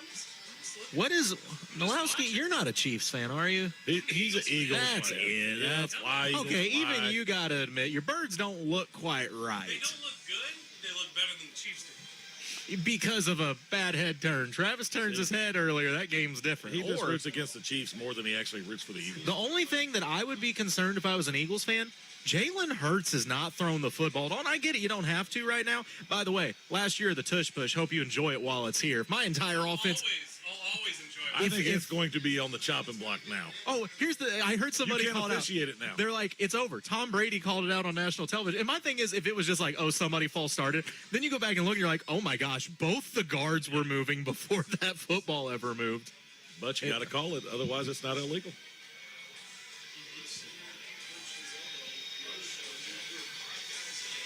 I tell you what, I'm trying to get like hand signals and sign language from the other room, and it's shady. I think they just told Shady me. people over I there. think I heard that Five Guys is delivering food later on. That's what I got out of Where's it. Five Guys at? I don't know. I think in Columbia? Kansas City. That's. What do they got? A food truck? This broadcast went all the way downhill. I mean, roller coaster speeds and right Brittany's now. not even down here. To That's be a the part thing. of it. We're better off sending it to Britt right now. I mean, wow. Jason, why don't you read about some This is kids? an That's our all-new best low. chance to say. Hey, here we anything. go. Let's give some positivity here. Lady Tiger golf update for this week. Versailles played Smith Cotton Tournament on Monday at the Sedalia Country Club. 10 Class 1 through 3 schools competed. Versailles took 5th. Kiana Mims took 8th out of 47 golfers, which that is outstanding. First conference matchup was Tuesday versus Adrian and Butler at Butler. I don't know what that means. Versailles won 194. We had the lowest score, 194. Adrian had 200. Butler with 220. V-Town wins. That's all that matters on that deal. The first place, Kiana Mims, had a 38, a new record. Wow. That's her third time of doing that She had this a year. 38 on 9 holes? Shot a 38. I have no idea. I'm just reading this paper because I wasn't there. Well, I'm guessing it's got to be a 9. It's got to be 9. If she did that on 18, yeah. send her to the PGA. Second place, well, now we have no lights. Second place, my Lord. Oh, kickoff. I'll finish it up. I'll finish it up here in a second. Tigers on the return, get it out to the 37-yard line. They'll start this drive as You said too many positive things. They cut the lights on you. I'm going to get it real quick. Go for it, man. Sarah Bland ended up taking second with a 46, which is pretty good.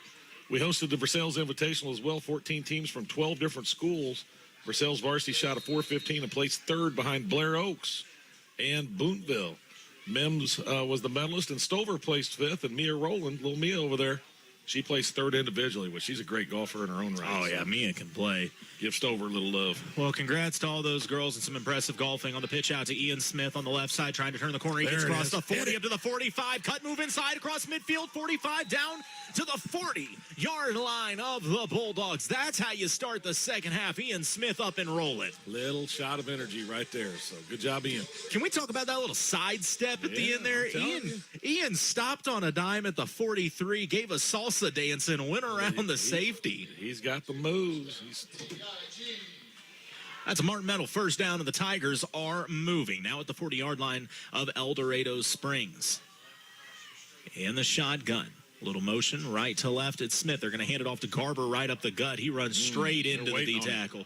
That is big 69 waiting for him, a mammoth of a man. Yeah, that dude, man, he's a solid football player. Watching him on film, it was unbelievable. Yeah, he is built. I mean, that kid, if the bus gets stuck on the way home, he'll just pull it out. I don't remember who they played last week, but some of the blocks I watched him have on offense, he was locking on the kids and going 10 yards, and then he was just burying them.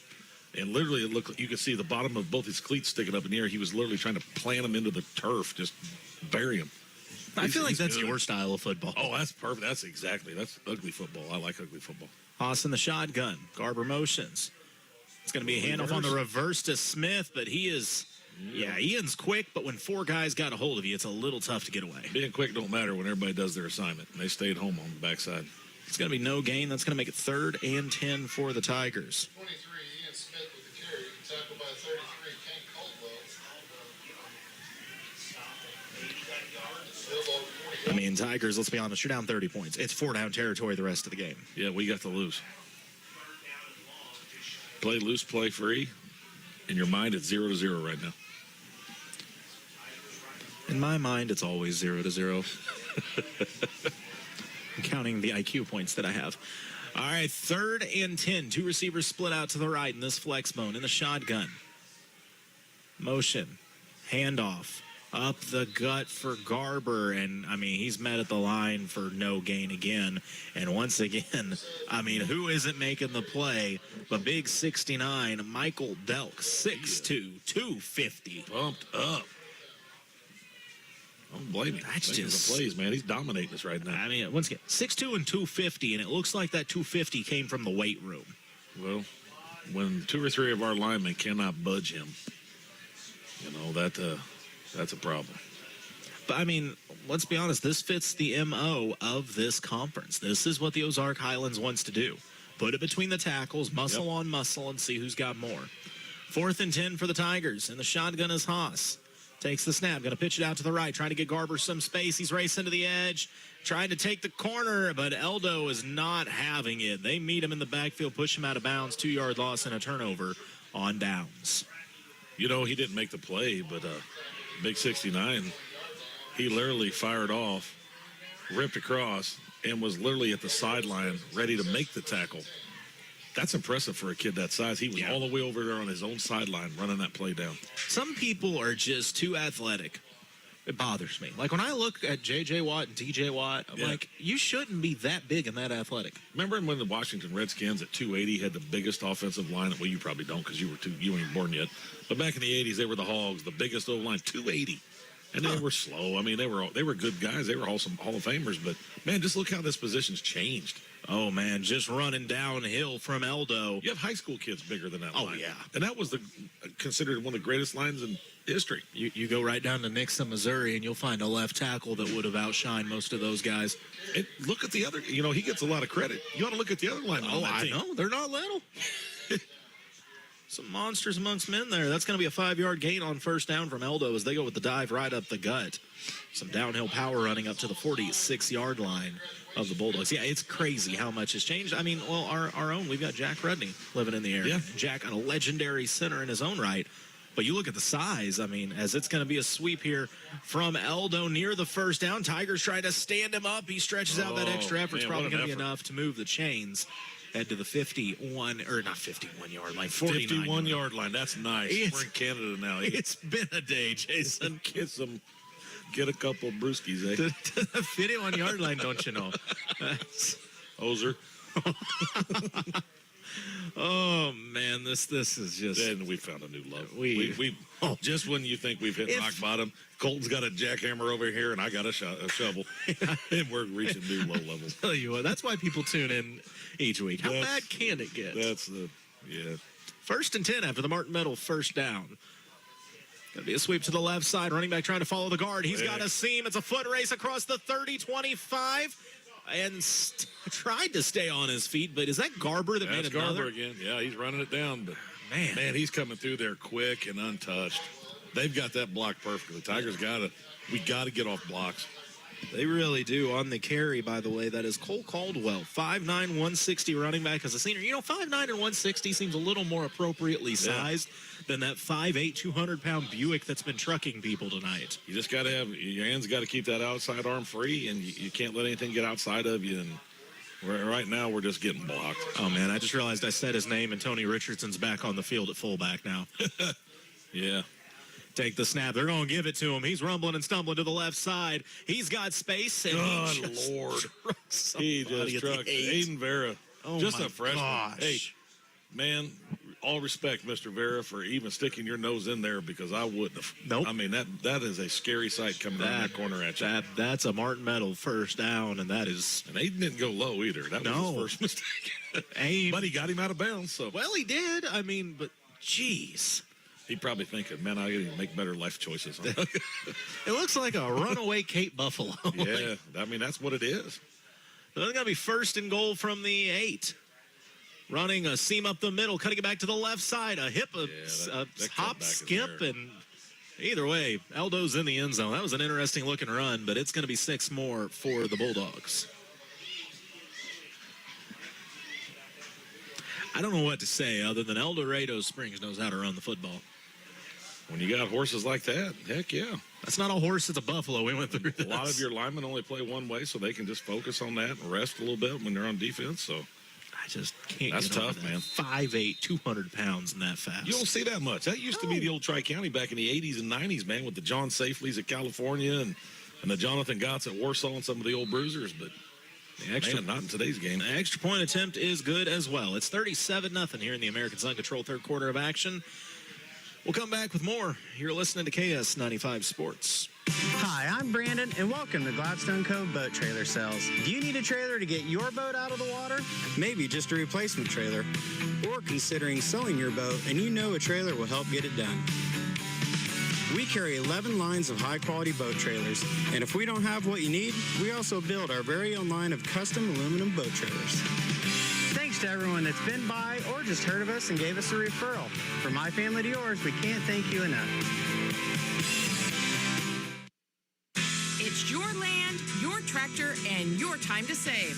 Built for any task, a John Deere compact tractor can handle it all. Right now, enjoy 0% financing, cash rebates, and hard-to-beat offers only at Seidenstricker Nobe.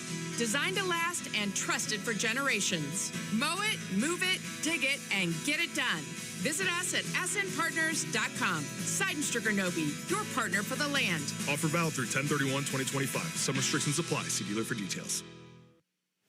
Aldo to kick off. Tigers back to return. The return will start at their own 19. Across center of the field to the 30. Seam there. Room to run for the Tigers across midfield. Cuts it outside at the 40. Foot race to the 30. 20. 15. 10. 5. Touchdown Tigers. Ian Smith, 82 yards to the house. That looked quick now. That looked quick. My goodness. That boy's so fast, he makes fast people look not fast. Yeah. That is. Whew. We needed something. We needed that big time. I'll tell you what, Ian shifted gears about the 50. And once he got about midfield, you knew he was gone. Well, he sees those lanes. He's got that vision, man. He just sees it.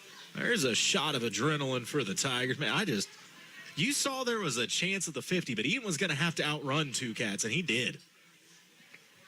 He was probably thinking Garber was going to run down there and tackle him. Probably. It'd be terrible, but also kind of funny. Ethan probably would and did not realize it. I just saw somebody running, so I went and got him. Coach, I just chased him down. I didn't know what to do. Tigers going to go for 2 here.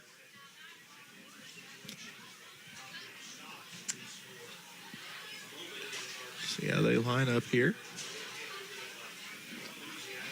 2 receivers split out high. The shotgun is Haas. Takes the snap. Going to hand it off to Garber right up the gut. No, he keeps it on the outside. Flag comes out aggressively again. Yeah, that ain't good. It's going to be stopped just short. I mean, that ref really put something into that flag throw. I'll tell you what, they know when to throw them at the worst moments, don't they? And it's just going to be waved off. The White Hat's not going to say a whole lot, but both teams going to their sidelines. So I'm going to assume that flag was on the Tigers. Did we get it in? I couldn't tell. No, they were stopped just short. So, Tigers put points on the board. Ian Smith with an 82-yard return. He was moving on, and the official's going to come over and have a talk with Coach Stantorf. He wants to know what the flag was about. The officials don't look like they quite know just yet, but they're going to talk about it. I got to give a little love as I see Coach Dusty Daniels out here. That might be the single most positive human being that I have ever seen anywhere. Yep, he is. I've tried to turn him, but Advanced can't break you. He just keeps maintaining it, man. I love Dusty. He's a great dude. He's a good kid. And, yeah. and Really stepped up big for our school last year, taking on a job in a very weird set of circumstances, and he didn't have to do it. And he loves these kids. He loves the school, and he's out there. A lot of these kids are, they all love him to death, man. All these kids do. So the 2-point conversion fails, but the Tigers are on the board. It's a 31-point game here in the American Sun Control third quarter with 7:14 to go, but the Tigers got a little juice to them. So now, come on out here. You get a stop, start feeling a little bit better about things, start building some momentum and building something. Yeah. Beautiful night here in mid-Missouri. I was down at the boat show at Dog Days today. Be back tomorrow. Some real nice boats down there. Was it busy down there today? It was pretty well attended. I mean, not so busy you can't move around, but enough there was quite a few people coming in and out. Not like being at the Versailles roundabout, right? Because that seems to be the busiest place at the lake. It truly is. Oh, and it's an onside kick. Is it going to go far enough? It went 5 and 6 yards. Come on, keep rolling. Somebody get a breeze here. I don't think that counts. 10 and 6 are basically the same number. Just give them the football. I saw it go 10. They might not have saw it go 10. So the onside kick does not travel quite far enough. Otherwise, had that gone 10, I actually think they would have got to it. Yeah. So that is where this drive will start for El Dorado Springs, the 46-yard line of the Tigers.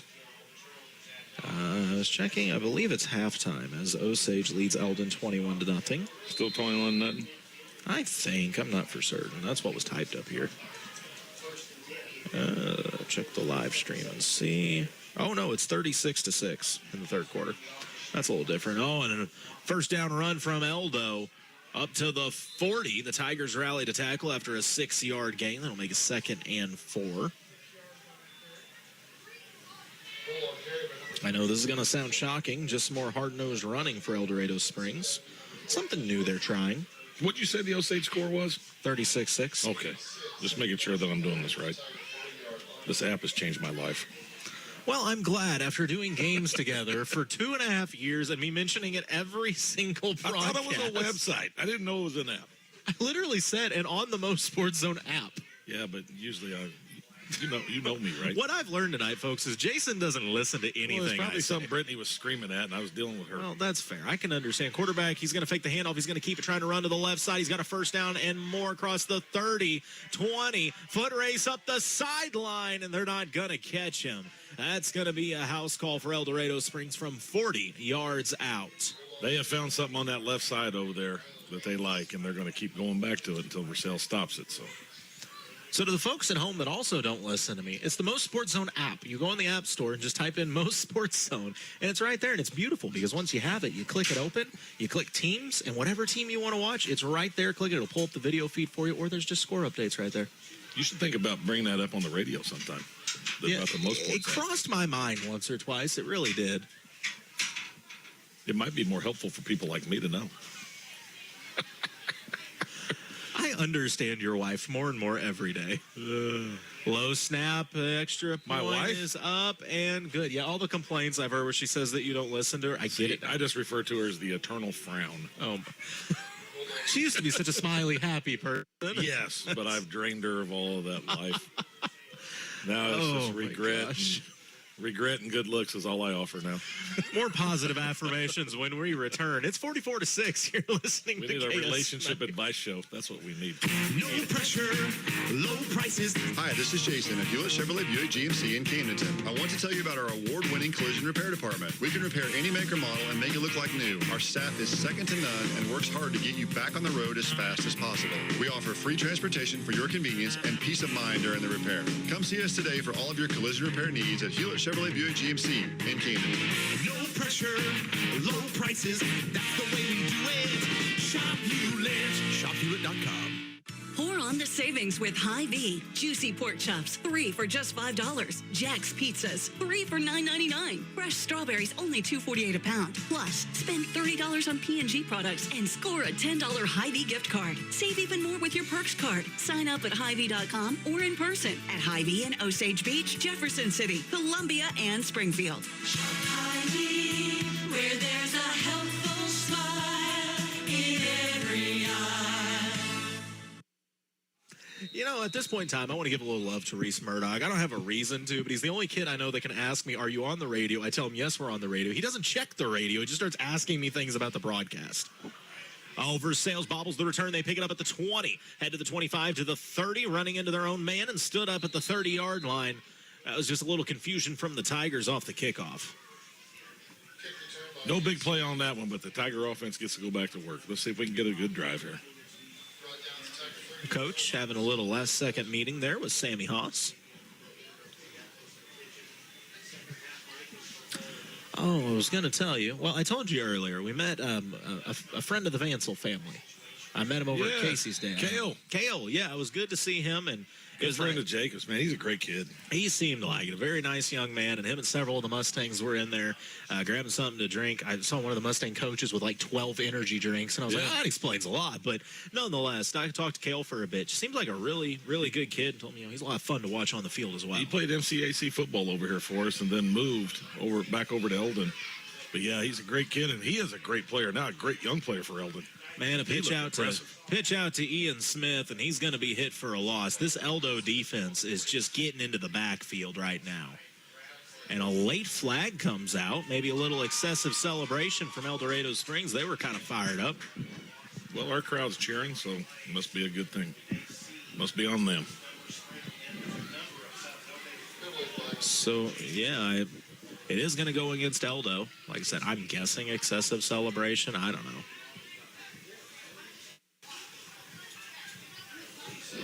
Couple kids tried to talk to the officials about it because generally if you do talk to them more after that, they will reverse the call most of the time. Yes, it usually works. Yeah, that's what I've heard. So Tigers with a big gain off the penalty up to the 44-yard line. That'll move the chains for a Martin Metal first down. You know, I know Eldo's disappointed about them not reversing that, but I think it's going to be okay for them. They might be all right. I think they're going to be okay. It would have worked better if they would have said more things to the official. They better get a D lineman in there. Oh, there he is. Well, you got to set quick, fast, in a hurry, though. Tigers handoff up the gut. Garber, he finds a seam.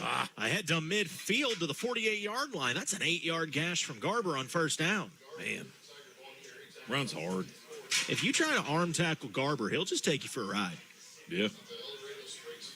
4:40 to play in the American Sun Control third quarter of action. All a part of our Hewlett Chevrolet Buick GMC broadcast. A reminder, Garber, the first offensive player in my broadcast history to ever win the COMC hard hit of the game, or clean hit of the game. Somebody hit somebody playing the game as a running back. A bunch of letters hit of the game. Yes, that one.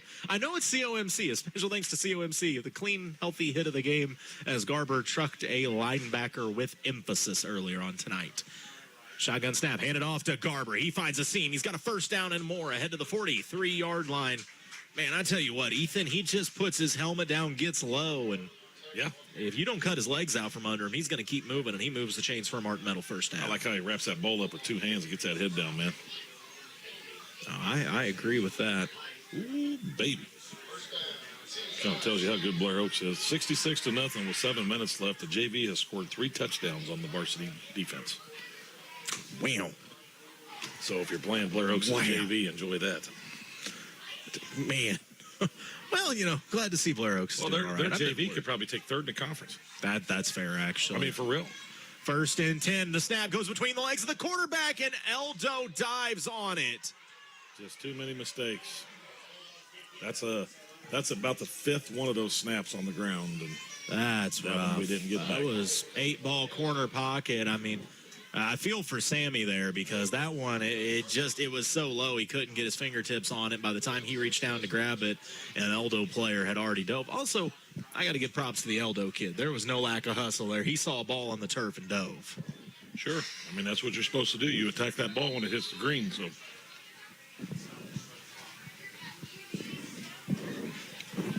Tigers need to be aware that this ball is probably going to be running around that left side. So do you know people steam dresses?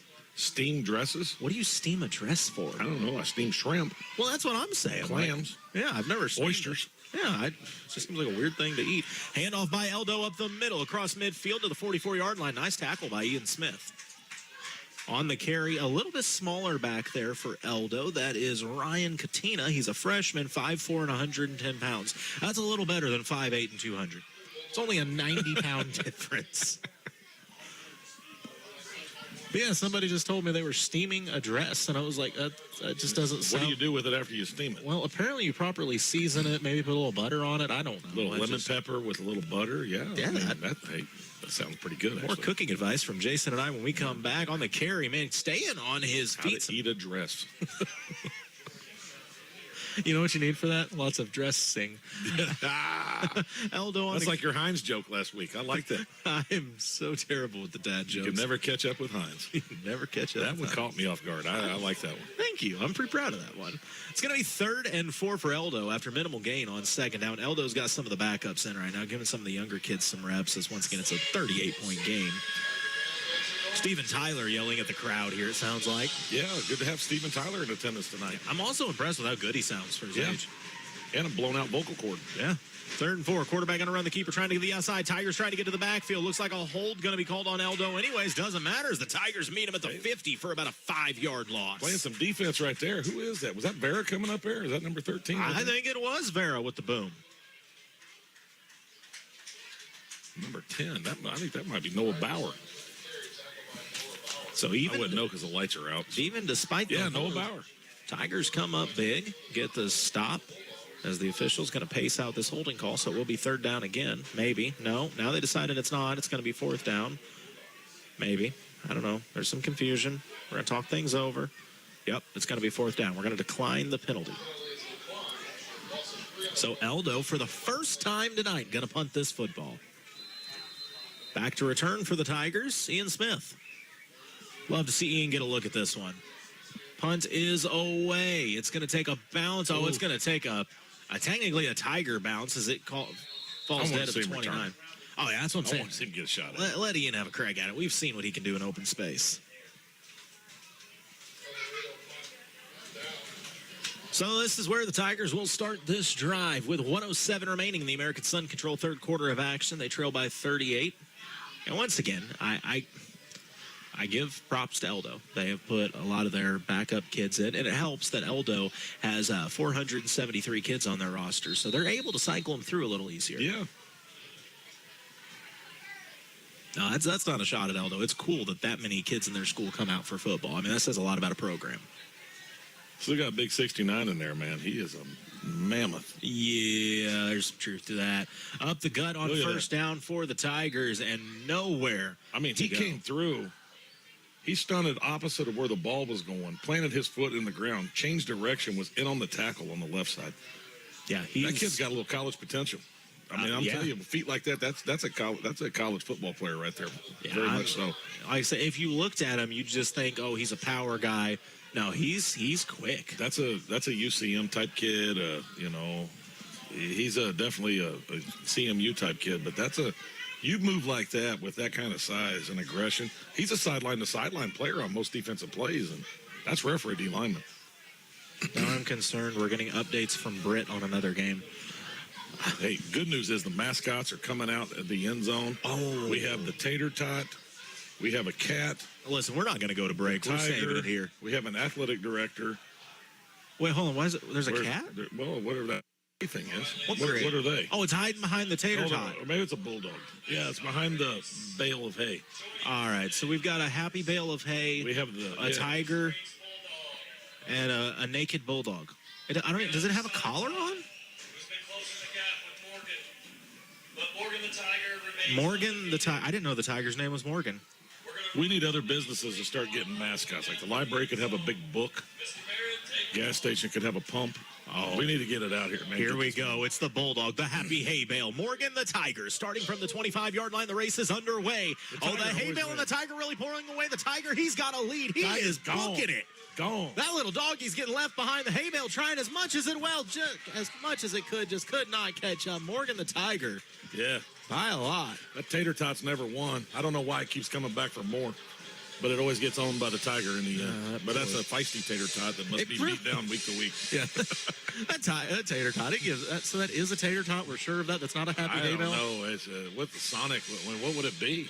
I'm telling you, it's a happy hay bale. It's they just need really the exciting. Hamburglar out here. McDonald's has got to get the Hamburglar or the Fry Guys or something. KS95 needs a mascot. What's it going to be? It's just JT. JT and his polar plunge bikini bottoms out here running. That's an image. What we'll do is we'll have JT chase the tater tot, and I guarantee it'll win that. Tater tot will get quicker. Yeah. Anytime you see a middle-aged man in a bikini brief running after you, you're going to find an extra level of speed. Tigers back to work, 2nd and 9. It's a pitch out. Ball's fumbled on the ground, and Eldo's got it. It's recovered. Not good. Well, sorry, JT. JT just caused a fumble.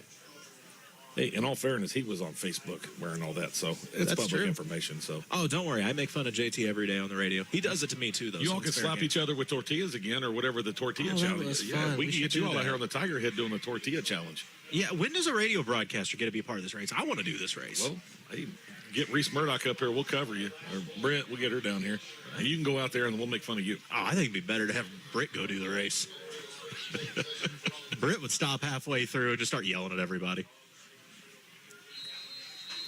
So Eldo will take over from the 30-yard line of the Tigers following the fumble. It's 44-6 here in the fourth quarter of action. Mind you, that is the Jason Blankenship CPA fourth quarter. It's going to be a handoff. A little shiftiness inside for Eldo. New running back stays on his feet, breaks 2 tackles. He's across the 20. That's where he'll be wrestled down after a 9-yard gain on first down with the carry. That is Ryan Katina, a freshman, 5'4", 110.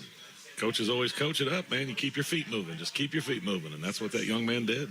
Maybe we get the chain gang to join in on the race. Does Murdoch still work for him? I was about to say, it's got to be Heath. Is he still around? Did he retire? Is he getting a pension from chain gang from all those years? I was told, I believe. Lehman used to be over there. The Lehman I believe brothers. Trent Edgar's on the chain gang. Trent Edgar's over there doing it now, so Murdoch's out, huh?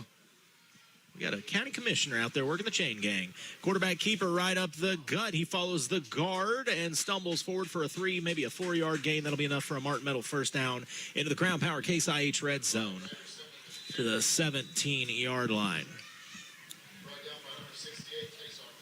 And a timeout going to be called on the field. Lloyd Belt Automotive timeout. Not sure who called it, but we'll take the break as well.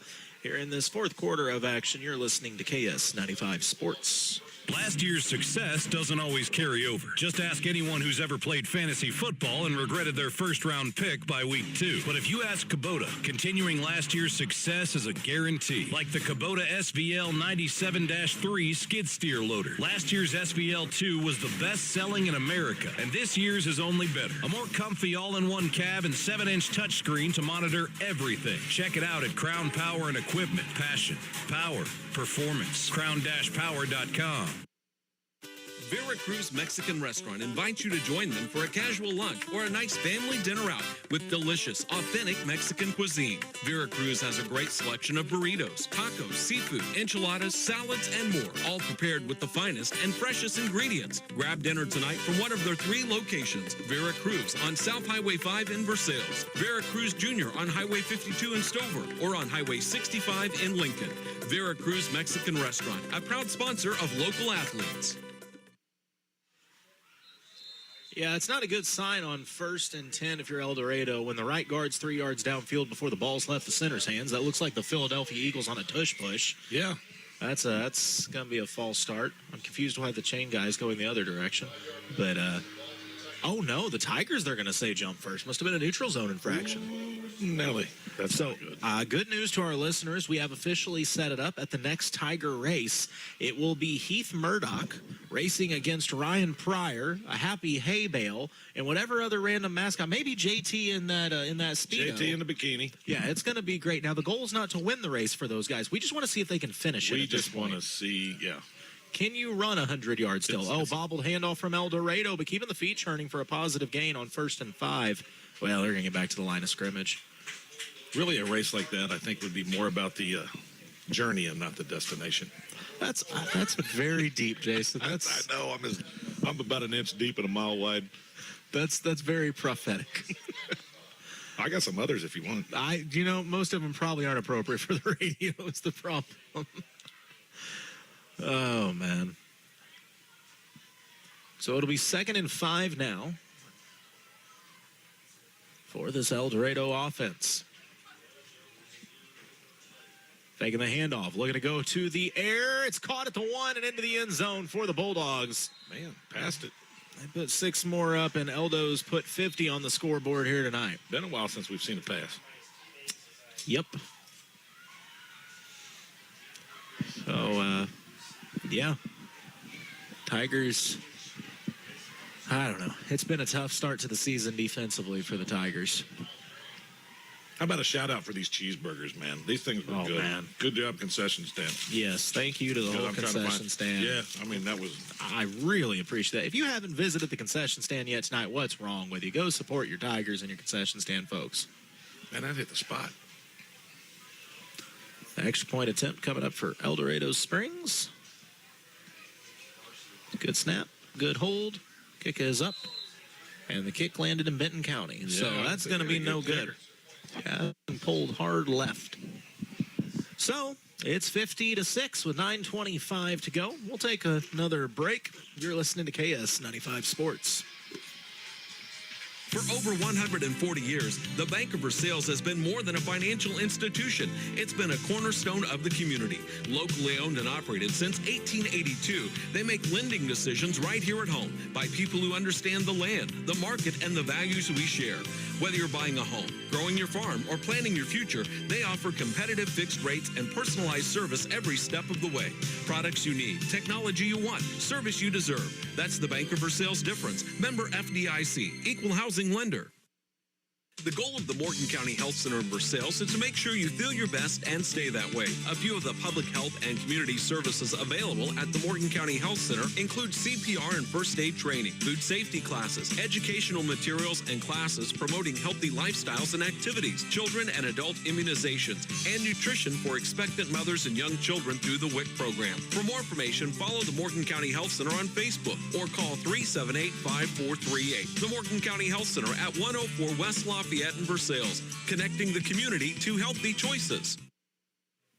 Eldo getting ready to kick off as they were able to complete a pass on 12 yards out to put it to 50-6. The Tigers have had some luck in the return game. Ian Smith with an 82-yard touchdown return earlier, and that is where the points for the Tigers have come from. We'll see if they can get another look here as the kick's going to be bobbled at the 35, picked up at the 30 finally, but running into a crowd of Bulldogs and wrestled down at the 39-yard line. That's where the Tigers will start this drive. Got a little Grant Cole out there.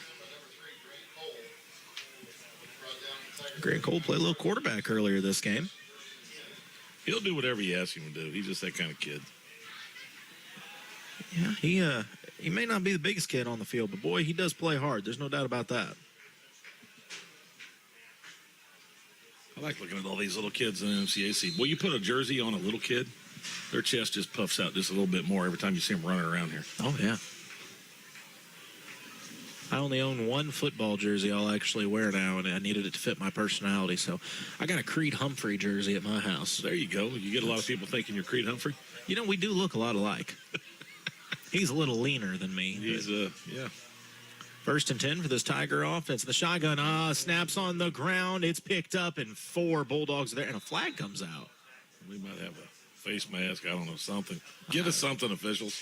Help us. There it is. And it was mask. a face mask. So a good job by Sammy to draw that face mask. Once again, that bad snap. This is killing us. Yeah. That's 6. I mean, Sammy's taking some shots back there because of it, but give the kid his credit. He's tough as nails. That's the 6th one that I know of. That's a whole drive that we've lost just because of that.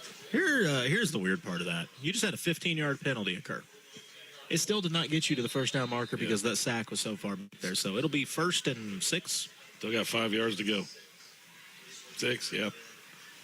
You question my mathematical abilities? I Smart question man. my eye acuity.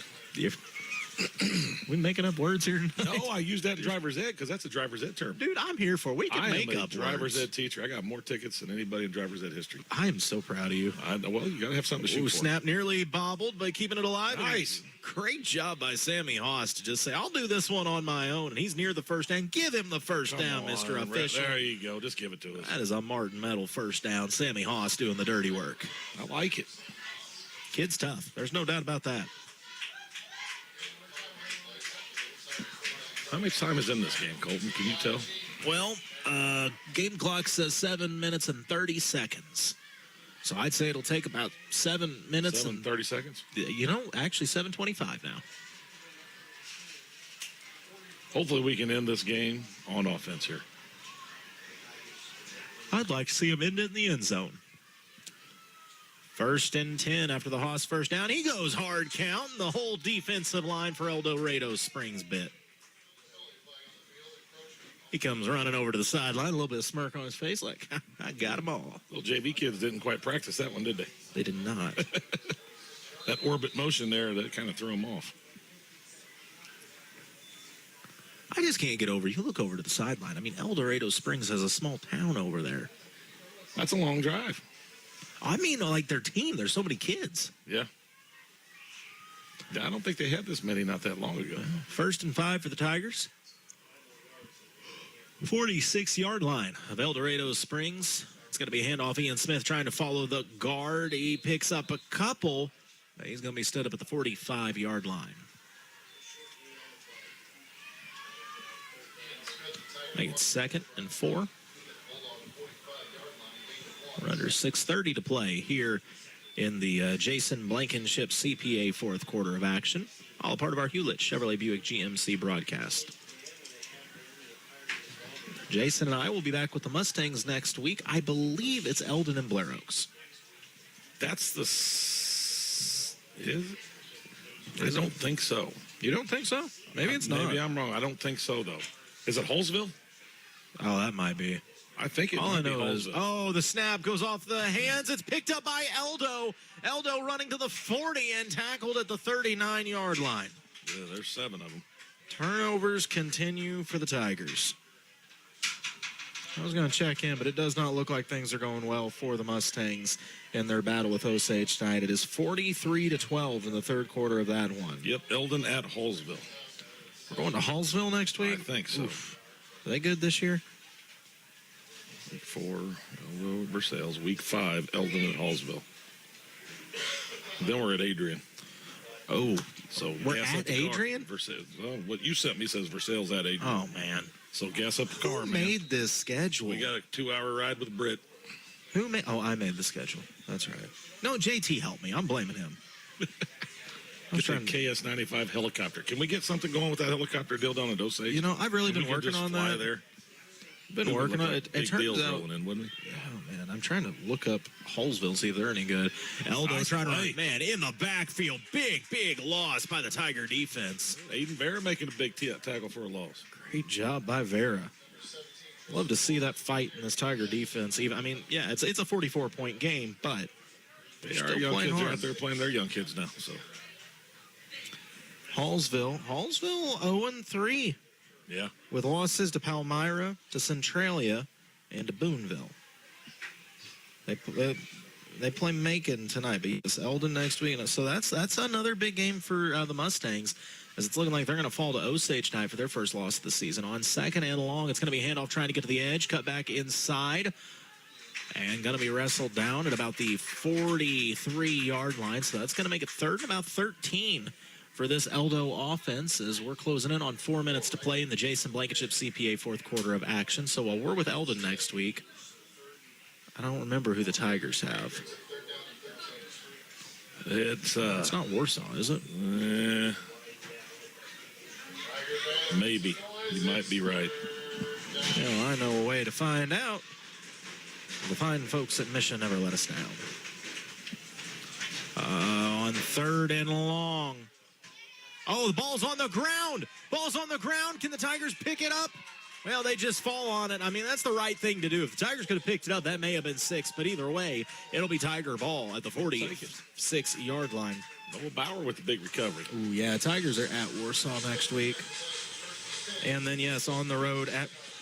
Yeah, let's just go ahead and get this out of here right now. Versailles is about to enter a little bit of a tough stretch. This is the stretch, man. This is where the big stretch comes. You go to Warsaw, who is ranked, I believe, 3rd in the state of Missouri. What I understand, if it wasn't for Blair Oaks dropping down this year, Warsaw, in a lot of ways, kind of thought this might be their year, their chance. I can understand. Win it all. And then after Warsaw, you get the defending state champions, Adrian. Then after that, you play host to Windsor, who has a state championship in the last couple of years. A couple of them, I believe. They got that running back coming back and a couple big linemen, and that's... Derek Henry starts for Windsor. Different type of dudes down there at Windsor. Then you get Coach Shears Colcamp Bluebirds. He'll have something for you. Then you travel to the Marksmen of Sherwood to wrap up the season. So it's about to get physical for the Tigers for sure, as the Tigers are going to burn a timeout here with 2:43 to play coming up on 1st and 10, excuse me. I don't know why I thought that was 9. Lloyd Belt automotive timeout called on the field. So, yeah, Jason will have to get it figured out next week. Headed to Hallsville. That's a short little scamper up the road. Well, compared to Adrian, it is. Is it that much shorter than Adrian? Yeah. Well, it's got to be Adrian's over an hour. 10 miles north of Butler, and that's 2 hours. Oh, my gosh. Hallsville's just like, 15 minutes north of Columbia, which is only an hour and 15, 20-minute drive. That's fair. That's fair. But when you include Brittany in the car talking, that makes it like a 3 hour and 45, really like in dog years. Well, but we're going to start putting her on the roof, remember? Of the car on the way up? That's my plan. That would be nice. Oh, it's going to be a pitch out for the Tigers. Trying to get the outside. Ian Smith's got a little room. He cuts it back into the 40. 35 to the 30. 25. One man to beat. Sheds the tackle. Tries to. He's wrestled down at the 11-yard line. Hard running from Ian Smith. Oh, Mr. Whitehead, don't do it to him. He had to do it, didn't he? Yeah, he had to do it. Flag going to go against the Tigers. Ian Smith, that is 2 big runs that Ian's had called back tonight. Otherwise, he's played a pretty nice game, honestly. If he would have got credit for that there, that little young man might, not saying he would have it, but, I mean, he'd have to be talking, did he maybe get 100 yards? Yeah, it'd be in play. Well, I mean, I can tell you, if we go all-purpose yards, I know they don't count, but all-purpose yards, he'd have it. He has 82 return yards on the night, so that's going to back the Tigers up. Well, Garver come out, so we're not running a dive. That's fair. Timo's over there itching to run that dive. Timo is just itching because he wants to scratch his finger in that plaster cast. Oh, Timo. I asked him if he was excited for basketball, and he said he's just excited for the fights he's going to have with Harmon. And I fully believe that. There'll be some. So it's going to be first in a long ways. Tigers going on the ground, trying to shed some tackles, staying on his feet to the outside of the 40, the 35, taking on tacklers at the 48, 49-yard line. That's some hard-nosed running. See, that's a little glimpse of what we got coming there also with some of these young pups. That's Aiden Barrett once again. You're going to have a little stable of running backs here in the near future here. It's coming. Were all these running backs former offensive linemen too, or are they just running these backs? are actual running backs. Oh. Homegrown running backs, not converted. I prefer the lineman turned running back group. To be fair, Eldo has a running back that could be a lineman. He could be whatever he wants to be. He can drive the bus if he wants. I'm sure the bus driver probably just take a seat in the back. Well, the answer is with yes, sir. I think they're offsides, but we're not going to call it. 2nd and 12. Snap is over the head, and Haas goes back, just tries to... Man, I can't believe Haas got to that. Yeah. Because Eldo was coming like they were shot out of a cannon, man. Give Sammy a lot of credit. He hustled to get back to that thing. He did. But, man, Versailles has got something to work on here. That's 8. 8. That seems like a lot. Well, that'll kill you. That'll give a coach gray hair. Is that what happened to you? 6 heart attacks. Yeah. Believe it or not, Jason is only 26 years old. 26 years old, yeah. But I look like I've been dead for 3 years. Oh, by the way, you're listening to this fantastic broadcast on KTKS Versailles Eldon at the Lake of the Ozarks, 95.1 FM and online, lakeradio.com. I'm Colton Taylor. Coach Jason Vance with me. Britt's up on the roof. Mark's at the studio. That ball goes off the quarterback's hands again, but Sammy's able to corral it, but then he's met by 2 El Dorado Sphinx players at the 30. Yeah, that wasn't a bad snap there. That's just, you got to catch it. Yep. Well, game clock's at 41 seconds. There's play clock's at 34, game clock's at 36. So about 5-second difference, 4 second. I don't know. They're moving really weird. 4-second difference. So basically the Tigers do have to snap this ball. It is 4th in like a lot. I mean, first down is on the 38-yard line. 4th and Gravois. The Tigers are on their own 31. First down is the 37-yard line of Eldo. Yeah. Did you just say 4th? It's 4th and Gravois. We're using that now. There you go. 4th and Gravois. And a flag going to come out for a delay of game. So 2 seconds left on the game clock. Listen, I understand that was the right call. Reason number 473, I couldn't be an official. It would have taken a lot for me to blow the whistle right Yeah, no kidding. So the Tigers going to drop to 0-4 as it looks like they're just, I mean, I don't know what they're going to do here, but looks like they're going to fall to El Dorado Springs by a score of 50-6. Just get the snap, kneel down. Somehow, after taking 5 minutes to snap this ball, the Tigers are confused. I don't even know what just happened. But Game's over. I don't know what just happened. I don't think the ball got snapped. The official just said it's all right, guys, go to the sideline. Yeah. Okay, that's how this one wraps up. Tigers fall to Eldo 50-6. Post-game show's coming up. You're listening to KS95 Sports. Since 1844, Kidwell Garber Funeral Home has been a part of Versailles. They've seen the community grow. They've seen the community change. But one thing remains the same. Nothing's more important than our schools. Kidwell Garber would like to take this time to salute everyone involved in keeping Versailles schools a source of pride for the community. And to the students who always strive to do their best, whether in sports or academically. You are the future. From Kidwell Garber Funeral Homes of Versailles and Laurie.